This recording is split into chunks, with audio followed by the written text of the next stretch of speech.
Hello മച്ചന്മാരെ, welcome back to Mallu explainer. മച്ചന്മാരെ, ഇപ്പൊ ഇറങ്ങുന്ന ഹൊറർ സിനിമകളൊക്കെ ഉണ്ടല്ലോ, അതെല്ലാം കണ്ടിട്ട് നിങ്ങൾക്ക് പേടി തോന്നാറുണ്ടോ? ഒരു പരിധി വരെയൊന്നും എനിക്കൊന്നും തോന്നാറില്ല. എന്നാൽ ടർക്കിഷ് ഭാഷയിൽ ഇപ്പോഴും ഇറങ്ങുന്ന ഹൊറർ ഫിലിം അത് രാത്രി ഒറ്റയ്ക്കിരുന്ന് കാണുമെന്നൊക്കെ പറഞ്ഞാൽ അതൊരു ടാസ്ക്കാണ് മച്ചന്മാരെ. പ്രധാനമായിട്ടും സിജിൻ മൂവി സീരീസുകൾ, എന്റെ മക്കളെ, അതിൽ കാണിക്കുന്ന ഓരോ കാര്യങ്ങൾ ഒരു പ്രേത സിനിമ എന്നതിലുപരിയായിട്ട് നല്ല കിടിലൻ കഥയുണ്ടാവും, അവസാനം ട്വിസ്റ്റുകളും ഉണ്ടാവും. അതുകൊണ്ടാണ് സിജിൻ ഹൊറർ മൂവീസ് ഇത്രത്തോളം പോപ്പുലർ ആവാനുള്ള കാരണം. എന്തായാലും ഈ ഫിലിം സീരീസിന്റെ 7ാമത്തെ ഭാഗം ഇപ്പൊ ഇറങ്ങിയിട്ടുണ്ട്. എന്നാൽ ഇതിന്റെ കഥ മനസ്സിലാക്കാനായിട്ട് ഇതിന്റെ മുന്നത്തെ ഭാഗം കേൾക്കണമെന്ന് ചോദിച്ചാൽ അതിന്റെ ഒരു ആവശ്യമില്ല. ഇതൊരു പുതിയ കഥയാണ്. മാത്രമല്ല, ഈ കഥ പറയുന്നതിന് മുന്നേ ആയിട്ട് എനിക്ക് നിങ്ങളോട് പറയാനുള്ള ഒരേ ഒരു കാര്യം, ചില കാര്യങ്ങളൊക്കെ എനിക്ക് പറയാനേ പറ്റുള്ളൂ, അത് കാണിക്കാൻ കഴിയില്ലടോ. അത്രയും വയലന്റ് ആണ്, അത്രയും ബ്രൂട്ടൽ ആയിട്ടുള്ള കുറേയധികം സീനുകളുണ്ട്. സോ അങ്ങനത്തെ സീനുകളൊന്നും ഞാൻ കാണിക്കില്ല കേട്ടോ മച്ചന്മാരെ. നമുക്ക് നാളെയും കാണണ്ടേ. അപ്പൊ എന്തായാലും കഥയുടെ കാര്യത്തിൽ ഞാൻ ഗ്യാരണ്ടി തരികയാണ്. അപ്പൊ ധൈര്യമായിട്ട് തന്നെ ഈ ഒരു കഥ കേട്ടു തുടങ്ങിക്കോ. സിനിമയുടെ ആരംഭത്തിൽ തന്നെ ബ്ലാക്ക് നൈറ്റ് എന്നൊരു പ്രതിഭാസത്തിനെ കുറിച്ച് പറഞ്ഞുകൊണ്ടാണ് ആരംഭിക്കുന്നത്. 18 വർഷത്തിൽ ഒരിക്കൽ മാത്രമേ ഈ ഒരു പ്രതിഭാസം ഭൂമിയിൽ സംഭവിക്കുകയുള്ളൂ. അന്നത്തെ ആ ഒരു ദിവസം പൂർണ്ണമായിട്ടും ഭൂമി ഇരുട്ടിനാൽ മൂടപ്പെടും. നിലാവിന്റെ വെളിച്ചം അതൊരു തരി പോലും ഭൂമിയിൽ ഉണ്ടായിരിക്കില്ല. 2018 ഈ ഒരു സംഭവം നടന്നിട്ടുണ്ട്. അതുപോലെ തന്നെ ഇനി അത് സംഭവിക്കാൻ പോകുന്നത് 2037 അതായത് 19 വർഷങ്ങൾക്ക് ശേഷം. അങ്ങനെ ഈ 2018 നടന്ന ആ രാത്രിയിൽ, ബ്ലാക്ക് നൈറ്റ് എന്ന രാത്രിയിൽ നടന്ന ഒരു വലിയ ചടങ്ങുണ്ട്. ആ രാത്രികളിൽ മാത്രം നടത്തുന്ന ഒരു ചടങ്ങ്, സുബത്ത്. വല്ലാത്തൊരു കൂടോത്രാണത്. അന്ന് 2018 നടന്ന ആ കാര്യത്തിനെ കുറിച്ച് പറഞ്ഞുകൊണ്ടാണ് കഥ ആരംഭിക്കുന്നത്. പിന്നീട് കാണിക്കുന്നത് വളരെയധികം പവർഫുൾ ആയിട്ടുള്ള ഒരു ദുർമന്ത്രവാദിയാണ്. അതൊരു സ്ത്രീയാണ്. പിന്നീട് ചില മന്ത്രവാദങ്ങളൊക്കെ അവൾ അവിടെ വെച്ച് ചെയ്യുന്നുണ്ട്. അടുത്ത ആരോ ഒരാൾ ഇരിക്കുന്നുണ്ട്. അപ്പൊ അയാൾക്ക് വേണ്ടിയിട്ട് എന്താണ് ഈ ചെയ്യാൻ പോകുന്നത് എന്ന് പറഞ്ഞു കൊടുക്കുകയാണ് സുബത്ത്. ബ്ലാക്ക് നൈറ്റ് 19 വർഷം കൂടുമ്പോൾ മാത്രം ഉണ്ടാകുന്ന ഈ രാത്രിയിൽ ചെയ്യുന്ന ഒരു വലിയ ചടങ്ങാണിത്. ഭൂമിയിലെ തന്നെ പല ദുർമന്ത്രവാദികളും, എന്തിന് ഞാൻ വരെ ഈ ഒരു ചടങ്ങിനെ കുറിച്ച് പറഞ്ഞാൽ ഒന്ന് ഞെട്ടും. അതുപോലെ ഈ സുബത്ത് ചെയ്യുന്ന ഈ രാത്രി ഉണ്ടല്ലോ, ബ്ലാക്ക് നൈറ്റ്, അന്ന് ഇതുപോലെ ദുർമന്ത്രവാദം ചെയ്യുന്ന മന്ത്രവാദികള്, ജിന്നുകള്, ഷെയ്ത്താൻ, എല്ലാത്തിന്റെയും ശക്തി വളരെ കൂടുതലായിരിക്കും. അപ്പോൾ ഈ രാത്രിയിൽ തന്നെ നീ എന്റെ അടുത്തേക്ക് ഇത് ചെയ്യണമെന്ന് പറഞ്ഞിട്ട് വരികയാണെങ്കിൽ അതിന്റെ പിന്നിൽ വ്യക്തമായിട്ടൊരു കാരണം ഉണ്ടാവുമല്ലോ. പിന്നെ വേറൊരു കാര്യം, ഒരു തീരുമാനം എടുത്ത് ഒരു കാലം നീ മുന്നോട്ടേക്ക് വെച്ചു കഴിഞ്ഞാൽ പിന്നെ നിനക്കൊരു തിരിച്ചുപോക്കില്ല. അതുകൊണ്ട് വ്യക്തമായി ആലോചിച്ച് മാത്രം ആ ഒരു തീരുമാനം എടുത്താൽ മതി. അതുകൊണ്ട് വരാനിരിക്കുന്ന എല്ലാ ശാപത്തിനെയും നീയും ഉൾക്കൊള്ളണം. ഇപ്പൊ ആ സ്ത്രീ പറയുന്നുണ്ട്, എന്റെ ഭർത്താവിനെയും മകനെയും കൊന്നതാണ് ആ ഒരു കുടുംബം. അപ്പൊ ആ ഒരു കുടുംബം അതിന്റേതായ വേദന അനുഭവിച്ചിരിക്കണം. അതുകൊണ്ട് ഞാൻ തീരുമാനിച്ചുറപ്പിച്ച് തന്നെയാണ് ഇങ്ങോട്ടേക്ക് വന്നത്. ഇതൊന്നൊരു പിന്മാറ്റമില്ല. ഇപ്പൊ ആ ഒരു ദുർമന്ത്രവാദി പറയാണ്, അങ്ങനെയാണെങ്കിൽ ഈ ചടങ്ങ് പൂർത്തിയാക്കാനായിട്ട് ഒരു കുട്ടിയെ ആവശ്യമാണ്. നമുക്ക് അവനെ ബലി കഴിപ്പിക്കണം. അവന് വെച്ചാണ് ഞങ്ങൾ ഈ ഒരു ചടങ്ങ് മുന്നോട്ടേക്ക് കൊണ്ടുപോകാൻ പോകുന്നത്. അതെല്ലാം കഴിഞ്ഞാൽ അവനെ നീ തന്നെ കുഴിച്ചിടണം. മാത്രമല്ല ആ കുട്ടിയുടെ മരണത്തിന്റെ ഉത്തരവാദിത്തം, അല്ലെങ്കിൽ ആ ഒരു ശാപം, അല്ലെങ്കിൽ ആ ഒരു പാപം, അത് നീ തന്നെ ഏറ്റെടുക്കണം എന്ന് പറയണം. എല്ലാം കേട്ടിട്ടും ഈ ഒരു സ്ത്രീ അതിന് സമ്മതിക്കണം. മാത്രമല്ല രാത്രിയിൽ പാർക്കിൽ കളിച്ചുകൊണ്ടിരിക്കുന്ന ഒരു കുട്ടിയോട് സംസാരിച്ച് അവനെ പതിയെ കൊണ്ടുവരികയാണ്. എങ്ങോട്ടേക്ക്? ഈ ദുർമന്ത്രവാദിയുടെ അടുത്തേക്ക്. എന്നിട്ട് ഈ ഒരു ചടങ്ങിന് വേണ്ടി ആ കുഞ്ഞിനെ അവിടെ ഏൽപ്പിക്കുന്നുണ്ട്. അങ്ങനെ ആ ഒരു ദിവസം വന്നിട്ടുണ്ട്, ബ്ലാക്ക് നൈറ്റ്. ഇന്ന് രാത്രിയാണ് ആ ഒരു സുബത്ത് എന്ന് പറഞ്ഞ ചടങ്ങ് അത് ചെയ്യാൻ വേണ്ടി പോകുന്നത്. അപ്പൊ ആ ഒരു ചടങ്ങ് നടക്കുന്ന കാര്യങ്ങളൊക്കെ കാണിക്കുന്നുണ്ട്. ഘോരം എന്ന് പറഞ്ഞാൽ അഘോരമാണ് ആ ഒരു കാര്യം. രാത്രി ഒന്ന് കണ്ടു നിൽക്കാൻ പറ്റില്ല മച്ചന്മാരെ. ഞാൻ ഈ ഒരു പടം രാത്രിയാണ് കാണാൻ ശ്രമിച്ചത്, പക്ഷെ ഞാൻ ക്ലോസ് ചെയ്തു. രാവിലെയാണ് ഇരുന്ന് കണ്ടത്. ശരിയാവില്ല. അത്രയും പേടിപ്പിക്കുന്ന രീതിയിലാണ് ആ ചടങ്ങ് അവിടെ നടന്നുകൊണ്ടിരിക്കുന്നത്. അതുപോലെ തന്നെ ആ ഒരു കുട്ടി അവിടെ കെട്ടിവെച്ചിട്ടുമുണ്ട്. പിന്നീട് സുബത്ത് എന്ന ഘോരമായ ആ ഒരു ചടങ്ങ്, അല്ലെങ്കിൽ ആ ഒരു ദുർമന്ത്രവാദം അവിടെ നടക്കുകയാണ്. ഇതേ സമയത്ത് തന്നെ നേരത്തെ ഒരു സ്ത്രീ വന്നായിരുന്നല്ലോ, അവരുടെ ഭർത്താവിനെയും മകനെയും കൊന്ന ആ ഒരു കുടുംബത്തെ കാണിക്കുന്നുണ്ട്. അപ്പൊ ആ ഒരു ഫാമിലിയിലെ പ്രധാനിയായിട്ടുള്ള ആൾ ഇയാളുടെ കയ്യിൽ ഗണ്ണെടുക്കുകയാണ്. നേരെ വീട്ടിലേക്ക് വരുന്നുണ്ട്. അയാളുടെ മകനെ ആദ്യം വെടിവെച്ച് കൊല്ലുന്നുണ്ട്. നേരെ പോയിട്ട് ഭാര്യ വെടിവെച്ച് കൊല്ലുകയാണ്, മകന്റെ ഭാര്യ. അങ്ങനെ ആ ഒരു കുടുംബത്തിലുള്ള എല്ലാവരെയും ഇയാൾ തന്നെ വെടിവെച്ച് കൊന്ന് അവസാനം ഇയാളുടെ തലയിൽ ഗണ്ണ് വെച്ച് ഇയാൾ മരണപ്പെടുകയാണ്. അതായത് സ്വയം തലയിലേക്ക് വെട്ടിവെച്ചു. ഇതെല്ലാം കഴിഞ്ഞപ്പോ മറ്റേ ഒരു ദുർമന്ത്രവാദി ഉണ്ടല്ലോ, ഇവരുടെ അടുത്ത് ഈ സഹായം ചോദിച്ചു വന്ന ആ ഒരു സ്ത്രീയോട് പറയാണ്, നീ ആഗ്രഹിച്ചതുപോലെ തന്നെ എല്ലാം സംഭവിച്ചു കഴിഞ്ഞു, എല്ലാവരും മരണപ്പെട്ടു. ഇനി ചില കാര്യങ്ങൾ ചെയ്യാനുണ്ട്. അതിനുവേണ്ടി നീ നാളെ രാത്രി വരെ വെയിറ്റ് ചെയ്യണം. നാളെ രാത്രി ആയിക്കഴിഞ്ഞാൽ ഈ ചെറുക്കനുണ്ടല്ലോ, ഇവന്റെ ഈ ശരീരം ജീവനോടുകൂടി തന്നെ നീ കുഴിച്ചിടണം. അതിനുവേണ്ടി മറ്റൊരാളുടെ സഹായം നീ തേടാൻ പാടില്ല. ഒറ്റയ്ക്ക് പോയിട്ട് ഈ കാര്യം നീ ചെയ്യണം. കാരണം ആ പാപം, അല്ലെങ്കിൽ ആ ഒരു ശാപം മുഴുവനായിട്ടും നീ തന്നെ ഏറ്റെടുക്കണം. ഇനി അഥവാ ഈ ചെറുക്കനെ നീ ജീവനോടെ കുഴിച്ചിട്ടില്ല എന്ന് കരുതുക, പിന്നീട് നിനക്ക് സംഭവിക്കാൻ പോകുന്നത് അതിക്രൂരമായിട്ടുള്ള കാര്യങ്ങളായിരിക്കും. അതുകൊണ്ട് ഒരു കാരണവശാലും ഈ കാര്യത്തിൽ നിന്ന് നീ പിന്മാറരുത്. പിന്നെ അവൻ ആ ഒരു കുഴിയിൽ കുഴിച്ചിടുന്ന സമയത്ത് ദാ ഈ മുദ്ര നീ അതിൽ വെക്കണം എന്ന് പറഞ്ഞിട്ട് ഈ സുബത്ത് എന്ന ചടങ്ങിലൂടെ ഉണ്ടാക്കിയ എന്തോ ഒരു അസ്ഥി രൂപം ഈ മുത്തശ്ശിയുടെ കയ്യിൽ കൊടുക്കുന്നുണ്ട്. ഇതെല്ലാം ചെയ്യാന്ന് അവര് ഏൽക്കുകയാണ്. ഇതിനുശേഷം ഇവിടെ സീൻ കട്ടായി അടുത്ത സീനിൽ ഒരു ചെറുപ്പക്കാരനെ കാണിക്കുകയാണ്. കുറച്ച് വർഷങ്ങളൊക്കെ കഴിഞ്ഞിട്ടുണ്ട് കേട്ടോ. അപ്പൊ ഈ ഒരു ചെറുപ്പക്കാരൻ സിജിൻ എന്ന മൂവി സീരീസിലെ തന്നെ പ്രധാന കഥാപാത്രമാണ്. ഓർഹാൻ എന്നാണ് ഇവന്റെ പേര്. നമ്മൾ പറയാനുള്ള സുഖത്തിന് റോഹൻ എന്ന് പറയുന്നത്. എന്തായാലും ആരാണ് ഈ റോഹൻ എന്നറിയാൻ വേണ്ടിയിട്ട് വളരെ ചുരുക്കിയിട്ട് ഞാനൊരു കാര്യം പറഞ്ഞുതരാം. ഈ റോഹന് ഒരു ഭാര്യ ഉണ്ടായിരുന്നു. ഭയങ്കര ഇഷ്ടമായിരുന്നു ആളെ. അവളെ. പെട്ടെന്ന് ഒരു ആക്സിഡന്റിൽ അവൾ മരണപ്പെട്ടു പോയി. ആ ഒരു കാര്യം രോഹന് സഹിക്കാൻ പറ്റിയില്ല. അതുകൊണ്ട് തന്നെ ചില ദുർമന്ത്രവാദങ്ങളും പൂജകളും ഇതെല്ലാം ചെയ്തുകൊണ്ട് ഒരു ജിന്നിനെ വീട്ടിലേക്ക് വിളിച്ചു വരുത്തി. ആ ജിന്നിന് രോഹന്റെ ഭാര്യയുടെ അതേ ലുക്ക് തന്നെയായിരുന്നു. ആ ജിന്ന് ശരിക്കും ആ ഒരു ചടങ്ങിന്റെ ഭാഗമായിട്ടാണ് രോഹന്റെ വീട്ടിലേക്ക് വന്നത്. എന്നാൽ അത് തന്റെ ഭാര്യയാണെന്ന് കരുതിയിട്ട് അവന്റെ ഭാര്യയെ പോലെ തന്നെ രോഹൻ ആ ഒരു ജിന്നിനെ വീട്ടിൽ വെച്ച് നോക്കാൻ തുടങ്ങി. അതിന്റെ മുടി ചീകിക്കൊടുക്കും, അതുപോലെ തന്നെ അതിന്റെ വസ്ത്രം മാറിക്കൊടുക്കും. ശരിക്കും ഈ മന്ത്രവാദം കാരണം രോഹന്റെ അടുത്തേക്ക് വന്ന ആ ഒരു ജിന്ന് ആ വീട്ടിൽ ട്രാപ്പായി പോയിരിക്കുകയാണ്. മാത്രമല്ല രോഹൻ പിടിച്ചു വെച്ച ആ ഒരു ജിന്നുണ്ടല്ലോ, അതിനും ഒരു കുടുംബമുണ്ട്. അപ്പൊ ആ ഒരു ജിന്നിന്റെ കുടുംബം ഇടയ്ക്കിടയ്ക്ക് രോഹന്റെ വീട്ടിലേക്ക് വന്ന് ഓരോ പ്രശ്നങ്ങൾ ഉണ്ടാക്കും. അതായത് നമ്മൾ മനുഷ്യരുണ്ടാക്കുന്നത് പോലെ അടിയും പിടിയൊന്നുമല്ല. അതായത് ഭയങ്കരമായിട്ടുള്ള വിചിത്രമായിട്ടുള്ള ഓരോ പ്രശ്നങ്ങൾ അവന്റെ കുടുംബത്തിലെ ഓരോരുത്തരെയായിട്ട് ഇല്ലാതാക്കും. കാരണം ആ ജിന്നിന്റെ മകളെയാണ് രോഹൻ അവിടെ പിടിച്ചു വെച്ചിരിക്കുന്നത്. അങ്ങനെ അവസാന നിവൃത്തികേട് കൊണ്ട് രോഹൻ ആ ഒരു ജിന്നിനെ വിട്ടുകൊടുക്കുകയാണ്. ഒന്ന് ആലോചിച്ച് നോക്കിയേ, ഒരു മനുഷ്യൻ ഒരു ജിന്നിനെ വീട്ടിലേക്ക് വിളിച്ചു വരുത്തിയിട്ട് അതിനവിടെ പിടിച്ചു വെക്കുക. അത്രയും പവർഫുൾ ആയിട്ടുള്ള ചില കാര്യങ്ങളൊക്കെ അറിയുന്ന ആളാണ് ഈ രോഹൻ. എന്നാൽ ഒരു ഘട്ടത്തിൽ അവന്റെ തെറ്റ് മുഴുവൻ മനസ്സിലാക്കി ദൈവത്തോട് മാപ്പ് ചോദിച്ചു. അങ്ങനെ അവന് മാപ്പ് കിട്ടി, കൂടെ തന്നെ ചില ശക്തികളും കിട്ടിയിട്ടുണ്ട്. പിന്നീട് ഈ ജിന്നുകളുടെയോ ശൈത്താന്മാരുടെയോ ശല്യം കാരണം ഏതെങ്കിലും ഒരു കുടുംബം അനുഭവിക്കുകയാണെങ്കിൽ അവർ പറയാതെ തന്നെ ആ കുടുംബത്തിൽ പോയിട്ട് അവരുടെ സഹായിക്കലാണ് ഈ രോഹന്റെ ജോലി. ഈ രോഹന് അങ്ങനെ ഒരു ചരിത്രമുണ്ട്. ഓക്കെ, അപ്പൊ രോഹൻ ആരാണെന്ന് മനസ്സിലായോ? മാത്രമല്ല രോഹൻ ഇപ്പൊ ജോലി ചെയ്യുന്നത് തന്നെ ഒരു ഇരുമ്പുശാലയിലാണ്. അവിടെ ആയുധങ്ങളൊക്കെ അങ്ങനെ ഉണ്ടാക്കിക്കൊണ്ടിരിക്കുന്നുണ്ട്. ഇതേ സമയത്ത് തന്നെ ആ ഒരു ബ്ലാക്ക് നൈറ്റ് എന്ന് പറഞ്ഞാൽ ആ ഒരു രാത്രി അത് വരാൻ പോവാണെന്ന് രോഹന് മനസ്സിലായി. ഒരു പുസ്തകം എടുത്ത് ഇതിനെക്കുറിച്ച് വായിച്ചു നോക്കുന്നുണ്ട്. അതായത് ആ ഒരു രാത്രിയിൽ പ്രശ്നങ്ങൾ നേരിടാൻ പോകുന്നത് ഒരുപാട് മനുഷ്യരായിരിക്കും. സോ ആ ഒരു മനുഷ്യരൊക്കെ രക്ഷിക്കണം എന്ന് രോഹൻ വിചാരിക്കുകയാണ്. അങ്ങനെ ഈ സംഭവം കഴിഞ്ഞ് മാർച്ച് 21, 2018 ആയിട്ടുണ്ട്. ഇപ്പൊ വലിയൊരു വീട് കാണിക്കുകയാണ്. മാത്രമല്ല ആ വീട്ടിന്റെ ഉള്ളിലേക്ക് നമ്മൾ സിനിമയുടെ ആരംഭത്തിൽ കണ്ട ആ കൂടോത്രം ചെയ്യിപ്പിച്ച ഒരു മുത്തശ്ശി ഉണ്ടല്ലോ, മിറാൾ എന്നാണ് അവരുടെ പേര്. അവരിപ്പോ ആ ഒരു വീട്ടിലേക്ക് ജോലി തേടി പോയിരിക്കുകയാണ്. അപ്പൊ അവിടെ തന്നെ അതിന്റെ ഓണർ ആയിട്ടുള്ള സഫിയ എന്ന് പറഞ്ഞിട്ടുള്ള ലേഡി ഉണ്ട്. അവരോട് എന്തെങ്കിലുമൊക്കെ ജോലി ഇവിടെ ഉണ്ടാവോ, ഞാൻ എല്ലാ ജോലിയും വീട്ടുജോലിയൊക്കെ ചെയ്യാന്ന് ഈ മിറാൾ പറയുന്നുണ്ട്. ആ സമയത്ത് സഫിയ പറയണം, എന്തായാലും ഇവിടെ ഒരാള് വേണം, എന്റെ ഉമ്മക്ക് തീരെ വയ്യ, അവര് കട്ടിൽ തന്നെയാണ് കിടക്കാറ് മിക്കവാറും, ആ റൂമിൽ നിന്ന് പുറത്തേക്കൊന്നും വരാറില്ല, അപ്പൊ അവർക്കൊരു സഹായം ആവശ്യമാണ്. മാത്രമല്ല എനിക്ക് 2 കുട്ടികളാണ് കേട്ടോ. ഒരാൾ ലൈല, മൂത്താളാണ്, അതുപോലെ തന്നെ റയ, രണ്ടാമത്തെ ആളാണ്. ഈ ലൈല നമ്മുടെ നാട്ടിൽ നിന്ന് ഇങ്ങോട്ടേക്ക് വന്നതുകൊണ്ട് തന്നെ അവളുടെ ഫ്രണ്ട്സിനൊക്കെ ആകെ മിസ്സാവുന്നുണ്ട്. അപ്പൊ ഒരു വല്ലാത്തൊരു ദേഷ്യമാണ്. അപ്പൊ നോക്കിയും കണ്ടൊക്കെ ഈ ലൈലയെ ഒന്ന് ഹാൻഡിൽ ചെയ്യണമെന്ന് മിറാളിനോട് പറയുന്നുണ്ട്. അതുപോലെ രണ്ടാമത്തെ ആള് റയ ഒരു ക്യൂട്ടായിട്ടുള്ള ഒരു പാവം കൊച്ചാണ് കേട്ടോ. അപ്പൊ അവൾ അങ്ങോട്ടേക്ക് വരുന്നുണ്ട്. അപ്പൊ അവളോട് നമസ്കാരമൊക്കെ പറയുന്നുണ്ട്. എന്തായാലും ഇതിനുശേഷം ഈ മിറാള് അവൾക്ക് വേണ്ടി ഒരു മുട്ടായി കൊടുക്കുകയാണ്. ഒന്ന് ചിരിച്ചുകൊണ്ട് തന്നെ ആ ഒരു മുട്ടായി മേടിച്ച് അവൾ അവിടുന്ന് പോകുന്നുണ്ട്. ഇതേ സമയത്തിന് സഫിയ പറയാണ്, ഈ വീട്ടിൽ മറ്റാരേക്കാളും മിറാൾ നീ നോക്കേണ്ടത് എന്റെ രണ്ടാമത്തെ മകള് ഇപ്പൊ പോയ റയ ഉണ്ടല്ലോ അവളാണ്. ചില അസുഖങ്ങളൊക്കെ അവൾക്കുണ്ട്. അപ്പൊ നല്ല രീതിയിൽ അവളൊന്ന് നോക്കിക്കോണേന്ന് പറയാണ്. ഇപ്പൊ മിറാള് പറയാണ്, മേഡം ഒന്നും കൊണ്ടും പേടിക്കണ്ട, അവളുടെ എല്ലാ കാര്യം ഞാൻ നോക്കിക്കോളാം, ഓവറായിട്ട് ടെൻഷൻ അടിച്ച് വേറെ പ്രശ്നങ്ങളൊന്നും ഉണ്ടാക്കണ്ട കേട്ടോ, ഇനി ഞാനില്ല ഇവിടെ, ഞാൻ നോക്കിക്കോളാം എന്ന് പറയാം. ഇതേ നേരം തന്നെ റയ നേരെ വയ്യാതെ കിടക്കുന്ന ആ ഒരു മുത്തശ്ശി ഉണ്ടല്ലോ അവര് കിടക്കുന്ന ആ റൂമിലേക്ക് പോകുന്നുണ്ട്. അവരെന്തൊക്കെയോ ചില ശബ്ദങ്ങൾ ഉണ്ടാക്കിയപ്പോ എന്താ പറ്റിയെന്ന് ചോദിക്കാൻ വേണ്ടിയിട്ടാണ് റയ അങ്ങോട്ടേക്ക് പോയത്. വളരെ സ്നേഹത്തോടു കൂടിയിട്ടാണ് അവൾ മുത്തശ്ശിയോട് സംസാരിക്കുന്നത്. എന്നാൽ മുത്തശ്ശി റയോട് സംസാരിച്ചത് വളരെ മോശമായിട്ടാണ്. നിന്നെക്കുറിച്ചുള്ള എല്ലാ സത്യങ്ങളും നിന്റെ അച്ഛനറിയാം, പക്ഷേ അത് നിന്നോടും അതുപോലെ തന്നെ നിന്റെ അമ്മയോടും പറയാനായിട്ടുള്ള ധൈര്യം അവനില്ല. നീ ഞങ്ങളുടെ കുടുംബത്തിലുള്ള ആളല്ല, നിന്നെ ഉണ്ടാക്കിയത് മറ്റെന്തോ ആണ്, നീ ഇവിടുന്ന് പോന്ന് പറഞ്ഞിട്ട് ഒരു വല്ലാത്ത രീതിയിൽ അധിക്ഷേപിച്ച് റയോട് സംസാരിക്കുകയാണ് ഇപ്പൊ മുത്തശ്ശി. ചെറിയ കുട്ടിയല്ലേ, ഇങ്ങനെയൊക്കെ കേൾക്കുമ്പോൾ നന്നായിട്ട് വിഷമാവുന്നുണ്ട്. പിന്നീട് എല്ലാവരും ഭക്ഷണം കഴിച്ചുകൊണ്ടിരിക്കുകയാണ്. ഈ സമയത്താണ് ഇവരുടെ മൂത്ത മകളായിട്ടുള്ള ലൈല അങ്ങോട്ടേക്ക് വരുന്നത്. അപ്പൊ ലൈലയോട് ഭക്ഷണം കഴിക്കുന്ന പറയുമ്പോൾ എനിക്കൊന്നും വേണ്ടാന്ന് പറഞ്ഞിട്ട് ഒരു ഇച്ചിരി ദേഷ്യത്തിൽ അവൾ പോവുകയാണ്. അവളുടെ ദേഷ്യത്തിന്റെ കാരണം അവളുടെ ഉമ്മ നേരത്തെ തന്നെ നമ്മുടെ മിറാളിനോട് പറഞ്ഞായിരുന്നു, അവരുടെ നാട്ടിൽ നിന്ന് ഇങ്ങോട്ടേക്ക് വന്നതുകൊണ്ട് തന്നെ ഫ്രണ്ട്സിനൊക്കെ വല്ലാതെ മിസ്സാവുന്നുണ്ട്, അതുകൊണ്ടാണ്. അപ്പൊ മിറാൾ വന്നിട്ട്, മേഡം എന്താണ്, ഫുഡൊന്നും നല്ലതല്ലേ, വേണമെങ്കിൽ മാറ്റി ഉണ്ടാക്കി കൊടുക്കാം. അതൊന്നും കുഴപ്പമില്ലാന്ന് സഫിയ പറയണം. എന്നാ പിന്നെ ആ ഒരു ടേബിൾ ഒന്ന് ഞാൻ ക്ലീൻ ചെയ്തോട്ടെ എന്ന് പറയുമ്പോൾ വേണ്ട, ഇന്ന് കുറേ ജോലി നിങ്ങൾ ചെയ്തല്ലേ, ഒന്ന് പോയിട്ട് വിശ്രമിക്കുന്നു പറയണം. ചിരിച്ചുകൊണ്ട് തന്നെ മിറാൾ അവിടെ നിന്ന് പോകുന്നുണ്ട്. ഇതേ സമയത്തിന് ഈ സഫിയുടെ ഭർത്താവായിട്ടുള്ള കമാൽ അവിടെ ഇരിക്കുന്നുണ്ട്. കമാൽ പറയാണ്, നല്ല സ്ത്രീയാണല്ലോ, നല്ല പെരുമാറ്റമാണല്ലോ. സഫിയും പറയുന്നുണ്ട്, അതെ നല്ല സ്ത്രീ തന്നെയാണ്, നല്ല പെരുമാറ്റം, നല്ല ജോലിയും ചെയ്യും. ഇതേ നേരം തന്നെ ഈ മിറാൾ കുറച്ച് ഭക്ഷണം എടുത്തുകൊണ്ട് മുത്തശ്ശിയുടെ റൂമിലേക്ക് പോവാണ്. എന്നിട്ട് ആ ഒരു ഭക്ഷണം അങ്ങനെ കൊടുക്കുന്നുണ്ട്. അപ്പൊ ആ ഒരു മുത്തശ്ശി, നീ ആരാ, ഇവിടെ കണ്ടിട്ടില്ലല്ലോ എന്ന് ചോദിക്കുമ്പോൾ, ഞാൻ ഇവിടുത്തെ പുതിയ ജോലിക്കാരിയാണ്.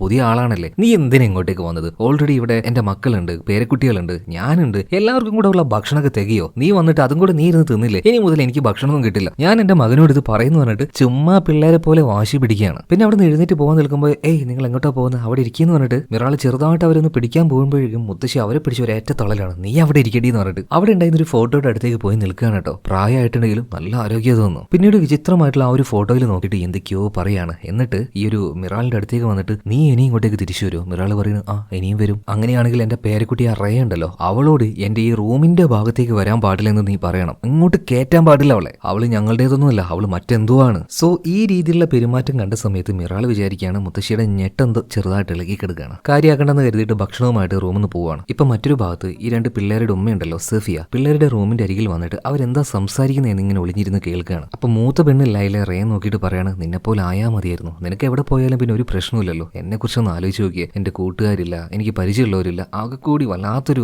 നിരാശ എന്നൊക്കെ പറഞ്ഞിട്ട് അവൾ അങ്ങനെ സംസാരിക്കുകയാണ് കേട്ടോ. അതായത് ലൈലയ്ക്ക് ഇങ്ങോട്ടേക്ക് വന്നതിൽ നല്ല ബുദ്ധിമുട്ടും വിഷമമുണ്ട്. അപ്പൊ ഈ ഒരു കാര്യം നേരെ സഫിയ പോയിട്ട് ഭർത്താവ് കമലിനോട് പറയുന്നുണ്ട്. അപ്പൊ കമാൽ പറയണ അതൊന്നും കാര്യമാക്കണ്ട, കുറച്ച് ദിവസം കഴിയുമ്പോൾ അതങ്ങ് ശരിയായിക്കോളും, ഇവിടെ തന്നെ കൂട്ടുകാരെയും ഫ്രണ്ട്സിനെയൊക്കെ കിട്ടിക്കോളും. പിന്നെ ഒരു കാര്യം പറയാൻ മറന്നുപോയി, ഞാൻ ആ ഒരു പഴയ ജോലി ഉപേക്ഷിച്ച് പുതിയൊരു ഹോസ്പിറ്റലിൽ ജോലിക്ക് കയറുകയാണ് കേട്ടോ. അതായത് കമാൽ ഒരു ഡോക്ടറാണ്. ഇപ്പൊ സഫിയ പറയാണ്, നിങ്ങൾക്ക് എന്താ ഇങ്ങനെ പറ്റുന്നത്, ഇടയ്ക്കിടയ്ക്ക് ഇങ്ങനെ ജോലി മാറുന്നത്, എന്താ പ്രശ്നം ചോദിക്കുമ്പോൾ കമാൽ പറയണം, നിനക്ക് പറഞ്ഞൊന്നും മനസ്സിലാവില്ല, ഇപ്പൊ തൽക്കാലം പുതിയ ആശുപത്രിയിലേക്ക് ഞാൻ ജോലിക്ക് പോകാന്ന് പറയണം. കമാൽ അല്പം ദേഷ്യക്കാരനാ തോന്നോ. എന്തായാലും ഇതേ നേരം തന്നെ മറ്റൊരു ഭാഗത്ത്, അതായത് മിറാളുടെ മുറിയിൽ കാണിക്കുകയാണ്. ഇവിടെ ജോലിക്ക് ചേർന്നിട്ട് ആദ്യത്തെ ദിവസമല്ലേ, ഇപ്പൊ അവരുടെ ബാഗിൽ നിന്നും ഒരു പൊതി എടുക്കുന്നുണ്ട് കേട്ടോ. അതായത് ആ മന്ത്രവാദി തുടക്കത്തിൽ കൊടുത്ത ആ ഒരു അസ്ഥിയുടെ രൂപം ഉണ്ടല്ലോ, സുബത്ത് മന്ത്രവാദത്തിന്റെ ആ ഒരു കെട്ട്, അതിപ്പോഴും മിറാള് കുഴിച്ചിട്ടില്ല എന്നാണ് തോന്നുന്നത്. അത് ഭദ്രമായിട്ട് തന്നെ അവിടെ ഒരു ഷെൽഫിൽ എടുത്തു വെക്കുകയാണ്. മാത്രമല്ല അവരുടെ ഭർത്താവിന്റെയും മകന്റെയും കൂടെയുള്ള ആ ഒരു ഫോട്ടോ എടുത്ത് നോക്കിയിട്ട് മിറാള് ഭയങ്കരമായിട്ട് വിഷമിക്കുകയാണ് കേട്ടോ. ഇവരുടെ മുന്നിൽ വെച്ചാണ് ആ രണ്ടാൾക്കാര് ഇവരുടെ ഭർത്താവിനെയും അതുപോലെ തന്നെ മകനെയും വെട്ടിവെച്ച് കൊന്നത്. ആ പകയിലാണ് മിറാൾ ഒരു കൂടോത്രം ചെയ്തതും അവരെ കൊല്ലിച്ചതും. എന്നാൽ പെട്ടെന്ന് മിറാളിന്റെ അപ്പുറം ഇപ്പുറമായിട്ട് രണ്ട് രൂപങ്ങൾ വന്നു നിൽക്കുകയാണ്, മകന്റെ രൂപം അതുപോലെ തന്നെ ആ മന്ത്രവാദിയുടെ രൂപം. രണ്ടുപേരും പറയുന്നത്, പറഞ്ഞ വാക്ക് നീ എന്താ പാലിക്കാത്തത്, ഇന്നും എന്തിനാ ആ ഒരു പയ്യനെ വിട്ടുവെച്ചേക്കുന്നത്, അവന് ജീവനോടെ കൊണ്ടേ കുഴിച്ചിട്ട് പറയാണ്. ഇവരാകെ പേടിച്ചു പോകുന്നുണ്ട്. എന്നാൽ അത് വെറും ഒരു തോന്നൽ മാത്രമായിരുന്നു. ഇതേ നേരം ഈ വീടിന്റെ ഡൈനിങ് ഹാളിൽ നോക്കുകയാണെങ്കിൽ അവിടെ വിചിത്രമായിട്ടുള്ള മറ്റൊരു കാര്യം നടക്കുകയാണ്. ഒരു പ്രേതത്തിനെ പോലെ സഫിയ ഒരു ചെയറിൽ അങ്ങനെ ഇരിക്കുന്നുണ്ട്. അപ്പുറത്ത് ചെറിയൊരു ടേബിളിൽ ഈ കമാലാണെങ്കിൽ 2-3 ഗ്ലാസ് എല്ലാം വെച്ച് അതിൽ രക്തം കുഴിച്ച് അത് അങ്ങോട്ടും ഇങ്ങോട്ടും ഒരു പൈപ്പ് കൊണ്ട് എന്തൊക്കെയോ കാണിക്കുന്നുണ്ട്. മാത്രമല്ല സഫിയെ വിളിച്ചിട്ട് ഇത് ഞാൻ ചെയ്തതുപോലെ തന്നെ ചെയ്യണം, മാത്രമല്ല നമ്മുടെ മകള് അവൾ എവിടെയും ചോദിക്കുമ്പോൾ താഴെ ബാത്റൂമിലുണ്ട്, അവള് കുളിക്കാന്ന് പറയാണ്. ഇതേ നേരം തന്നെ ഞാൻ പോയി നോക്കട്ടെ എന്ന് പറഞ്ഞിട്ട് കമാല് നേരെ അങ്ങോട്ടേക്ക് ചെല്ലുകയാണ്. അങ്ങനെ ബാത്റൂമിലേക്ക് ചെന്ന് നോക്കുമ്പോൾ ആ ഒരു ബാത്ടബ് ഉണ്ടല്ലോ, അതിൽ രക്തത്തിൽ കുളിച്ചെടുക്കുന്ന റേ കാണുകയാണ്. തൊട്ടടുത്ത് തന്നെ ആ ഒരു മുത്തശ്ശിയുണ്ട്. ഇപ്പൊ ആകെ പേടിച്ചു പോയ കമാല്, ഉമ്മ നിങ്ങൾ എന്താ എന്റെ കുഞ്ഞിനെ ചെയ്തത്, എന്താ ഇവിടെ പറ്റിയെന്ന് പറഞ്ഞിട്ട് ആ ഒരു കുഞ്ഞിനെ കയ്യിലേക്ക് എടുക്കുകയാണ്. പക്ഷേ ഇവിടെയുള്ള ഈ സീനുകളൊന്നും ഉണ്ടല്ലോ എനിക്ക് നിങ്ങളെ കാണിക്കാൻ കഴിയില്ല. ഒന്നില്ലെങ്കിൽ ബ്ലാക്ക് ആൻഡ് വൈറ്റ് അല്ലെങ്കിൽ ബ്ലർ ആക്കിയിട്ട് ഞാൻ പറഞ്ഞു തരും, ഇത് കാണിക്കാൻ കഴിയില്ല. അപ്പൊ നിങ്ങൾ ദയവായിട്ട് ക്ഷമിക്കണം കേട്ടോ. ഇതൊക്കെ കാണണമെങ്കിൽ സിനിമ തന്നെ കാണണം കേട്ടോ. അങ്ങനെ തന്റെ മകളെയും കയ്യിലെടുത്ത് നിൽക്കുന്ന സമയത്ത് ദാണ്ടെ മകൾ അങ്ങോട്ടേക്ക് വരുന്നത്, അവൾക്കൊരു കുഴപ്പമില്ല. അപ്പോ കമാലിന്റെ കയ്യിലുള്ളത് ആരാണ്? അവൻ നോക്കുമ്പോൾ വേറൊരു കുട്ടിയാണ്. അതായത് മിറാള് അന്ന് കുഴിച്ചിടാൻ വേണ്ടി കൊണ്ടുപോയ ആ ഒരു കുട്ടിയുണ്ടല്ലോ, അവൻ തന്നെ. അവനെങ്ങനെ ഇപ്പൊ ഇങ്ങോട്ടേക്ക് വന്നത്? ആ ഒരു ഷോക്കില് കമാല് നിൽക്കുമ്പോൾ പെട്ടെന്ന് ഉറക്കത്തിൽ നിന്നും ചാടി എഴുന്നേൽക്കുകയാണ്. കമാല് കണ്ടൊരു ദുസ്വപ്നമായിരുന്നു അത്. എന്നിരുന്നാലും ദുസ്വപ്നങ്ങൾക്കൊക്കെ ഒരു പരിധി ഇല്ലടേ. പക്ഷെ എന്തിനായിരിക്കും ഒരു ബന്ധവും ഇല്ലാതെ ആ ഒരു കുട്ടി സ്വപ്നം അവിടെ വെച്ച് അവൻ കണ്ടത്? അതുപോലെ ആ ഒരു ആൺകുട്ടിയുടെ പേര് മഹ്മൂദ് എന്നാട്ടോ. ആ ഒരു കാര്യം നിങ്ങൾ മറക്കണ്ട. ഓക്കെ, ഇപ്പൊ ആ ഒരു വീട്ടിലെ മറ്റൊരു മുറിയിൽ, അതായത് 2 പെൺകുട്ടികൾ ലൈലയും റേയും കിടക്കുന്ന ആ ഒരു മുറിയിൽ ഇപ്പൊ കാണിക്കാണ്. ലൈല ചോദിക്കാണ്, റയ ഇപ്പൊ വന്ന ആ ഒരു ജോലിക്കാരിയായിട്ടുള്ള സ്ത്രീ ഉണ്ടല്ലോ മിറാള്, അവളെ കണ്ടിട്ട് എന്തെങ്കിലും നിനക്കൊരു പ്രശ്നം തോന്നുന്നുണ്ടോ? ഇപ്പോഴേ പറയണ ഇല്ല. എന്നാൽ ലൈല പറയാണ്, അതല്ല മോളെ, എനിക്ക് എന്തൊക്കെയോ വശപ്പിശക്ക് തോന്നുന്നുണ്ട്. എന്തായാലും നമുക്കറിയാത്ത ഒരാളാണ്, അധികം അങ്ങോട്ടേക്ക് അടുക്കാൻ നിൽക്കണ്ട കേട്ടോ. ഇതും പറഞ്ഞ് ഇപ്പൊ ലൈല പുതപ്പ് മൂടി കിടന്നുറങ്ങുകയാണ്. എന്നാൽ ഇതേ സമയത്തിന് അവിടെ നിന്നും ഈ റയെ അവളുടെ ഉപ്പ വിളിക്കുന്നത് പോലെ തോന്നിയിട്ട് റയ നേരെ അങ്ങോട്ടേക്ക് ചെന്നിട്ട് ലൈലയുടെ ആ ഒരു പുതപ്പ് ഒറ്റ മാറ്റിലാണ്. ഇത് കണ്ടപ്പോൾ ലൈലയ്ക്ക് ഭയങ്കരമായിട്ട് ദേഷ്യം വരുന്നുണ്ട്. നീ എന്തിനിപ്പോ ഇങ്ങോട്ടേക്ക് വന്നേ? എന്റെ പുതപ്പെന്തിനെ മാറ്റിയ? എന്റെ പ്രൈവസിയിലേക്ക് അനാവശ്യമായിട്ട് ഇങ്ങനെ വരാൻ നിൽക്കരുത് കേട്ടോ, എനിക്കത് ഇഷ്ടമില്ല എന്ന് പറയണം. ഇവിടെ സീൻ കെട്ടായി അടുത്ത സീനിൽ റൊഹാനെ കാണിക്കുകയാണ്. അവൻ ഈ ഒരു ബ്ലാക്ക് നൈറ്റ് രാത്രിയിലുണ്ടല്ലോ, അന്ന് നടന്ന ചില കാര്യങ്ങളൊക്കെ അവന്റെ ദിവ്യദൃഷ്ടിയിൽ കാണാൻ കഴിയുന്നുണ്ട്. കാരണം ദൈവം അവൻ അങ്ങനെ ഒരു കഴിവ് കൊടുത്തിരിക്കുകയാണ്. അന്ന് നടന്ന ആ ഒരു സുബത്ത് എന്ന് പറഞ്ഞ ആ ഒരു ചടങ്ങുണ്ടല്ലോ, അതിന്റെ ചില കാഴ്ചകൾ ഇപ്പൊ ഉൾക്കാഴ്ചയിലൂടെ റോഹന് കാണാൻ കഴിയുന്നുണ്ട്. ഇതേ നേരം തന്നെ അവന്റെ അരികിലേക്ക് ഒരു ജിന്ന് വരുന്നുണ്ട്. ആ ജിന്നിനെ നമ്മൾക്ക് കാണിച്ചു തരുന്നില്ല. എന്തായാലും രോഹന്റെ അടുത്തേക്ക് വന്ന ആ ഒരു ജിന്ന് പറയാണ്,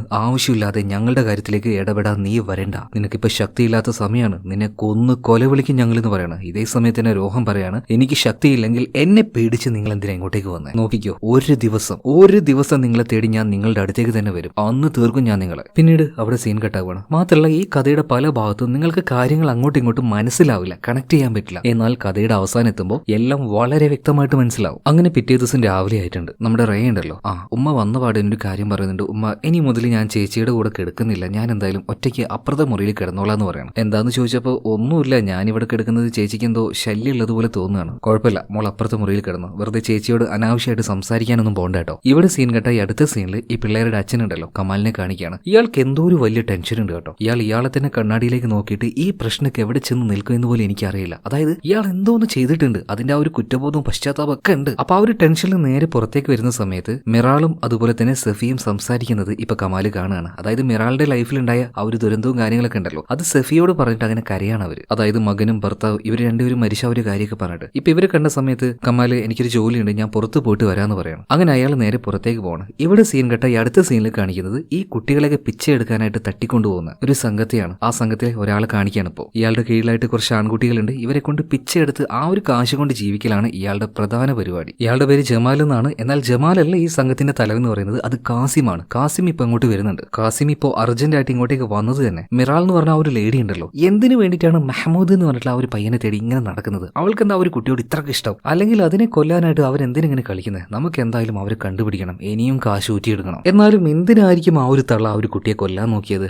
എന്തായാലും അവർക്ക് കൊല്ലാൻ പറ്റിയിട്ടില്ലെങ്കിലും ആ ഡോക്ടർക്ക് കൊല്ലാൻ പറ്റിയല്ലോ. ഞാൻ ആദ്യം പോയിട്ട് ആ ഒരു ഡോക്ടറെ തപ്പിയെടുക്കട്ടെ, അയാളുടെ കയ്യിൽ നിന്ന് കുറച്ച് കാശ് മേടിക്കാണ്ട്. ഇതെന്തൊക്കെ ഇവിടെ സംഭവിക്കുന്നത്? നിങ്ങൾക്കൊന്നും മനസ്സിലാവുന്നില്ലല്ലോ. എന്നാൽ വ്യക്തമായിട്ട് മനസ്സിലാവും. മുന്നോട്ടേക്ക് പോട്ടെ. ഇപ്പൊ അടുത്ത സീനിൽ 2 പാവയുമായിട്ട് ഇളയ മകൾ റേയുടെ അടുത്തേക്ക് ഇപ്പൊ കമാലി വരികയാണ്. എന്നിട്ട് പറയണം, മോളെ ഈ ഒരു പാവയുണ്ടല്ലോ, ഈ പെൺകുട്ടിയുടെ പാവ അത് നീയാണ്, അതുപോലെ ഈ ആൺകുട്ടി അത് മെഹമ്മൂദാണ്. ചുമ്മാ ഉപ്പ വെറുതെ പേരിട്ടുന്നല്ലോ കേട്ടോ. ഇവർക്ക് രണ്ടുപേർക്കും അങ്ങോട്ടും ഇങ്ങോട്ടും ഭയങ്കര ഇഷ്ടമാണ്. ഇവരെ രണ്ടുപേരെയും നീ പിരിക്കരുത് കേട്ടോ. എപ്പോഴും ഈ 2 പാവയും നീ ഒരുമിച്ച് തന്നെ വെക്കണം. ഇപ്പൊ റേ ആണെങ്കിലും ഉപ്പയെ നോക്കിയിട്ട് ഒന്ന് ചിരിക്കുകയാണ്. പക്ഷെ എന്തിനായിരിക്കും കമാൽ ഇങ്ങനെയൊക്കെ ചെയ്യുന്നത്? അതുപോലെ മെഹമ്മൂദ് ആ ഒരു പേര് അല്ലെങ്കിൽ ആ ഒരു ചെറുക്കൻ ആരാണെന്ന് അറിയാലോ? ഫസ്റ്റ് തന്നെ കൂടോത്രത്തിന് വേണ്ടിയിട്ട് മിറാള് തട്ടിക്കൊണ്ടുവന്ന ആ ഒരു ചെറുക്കനാണ്. പിന്നെ കുറച്ച് കഴിഞ്ഞപ്പോൾ റേയുടെ മുറിയിലേക്ക് മിറാള് വരുന്നുണ്ട്. മിറാള് വന്നിട്ട് അവളോട് ചില കാര്യങ്ങൾ ചോദിക്കുകയാണ്. അല്ല മോളെ, നീ എന്തിനാ ഇവിടെ ഒറ്റയ്ക്ക് കിടക്കുന്നത്? ചേച്ചിയുടെ കൂടെ കിടക്കുന്നില്ലേ? അതൊന്നുമില്ല, ചേച്ചിക്ക് എന്നോട് എന്തോ വലിയ ഇഷ്ടമൊന്നുമില്ല തോന്നുന്നു, എന്നോട് ഭയങ്കര ദേഷ്യം പോലെ.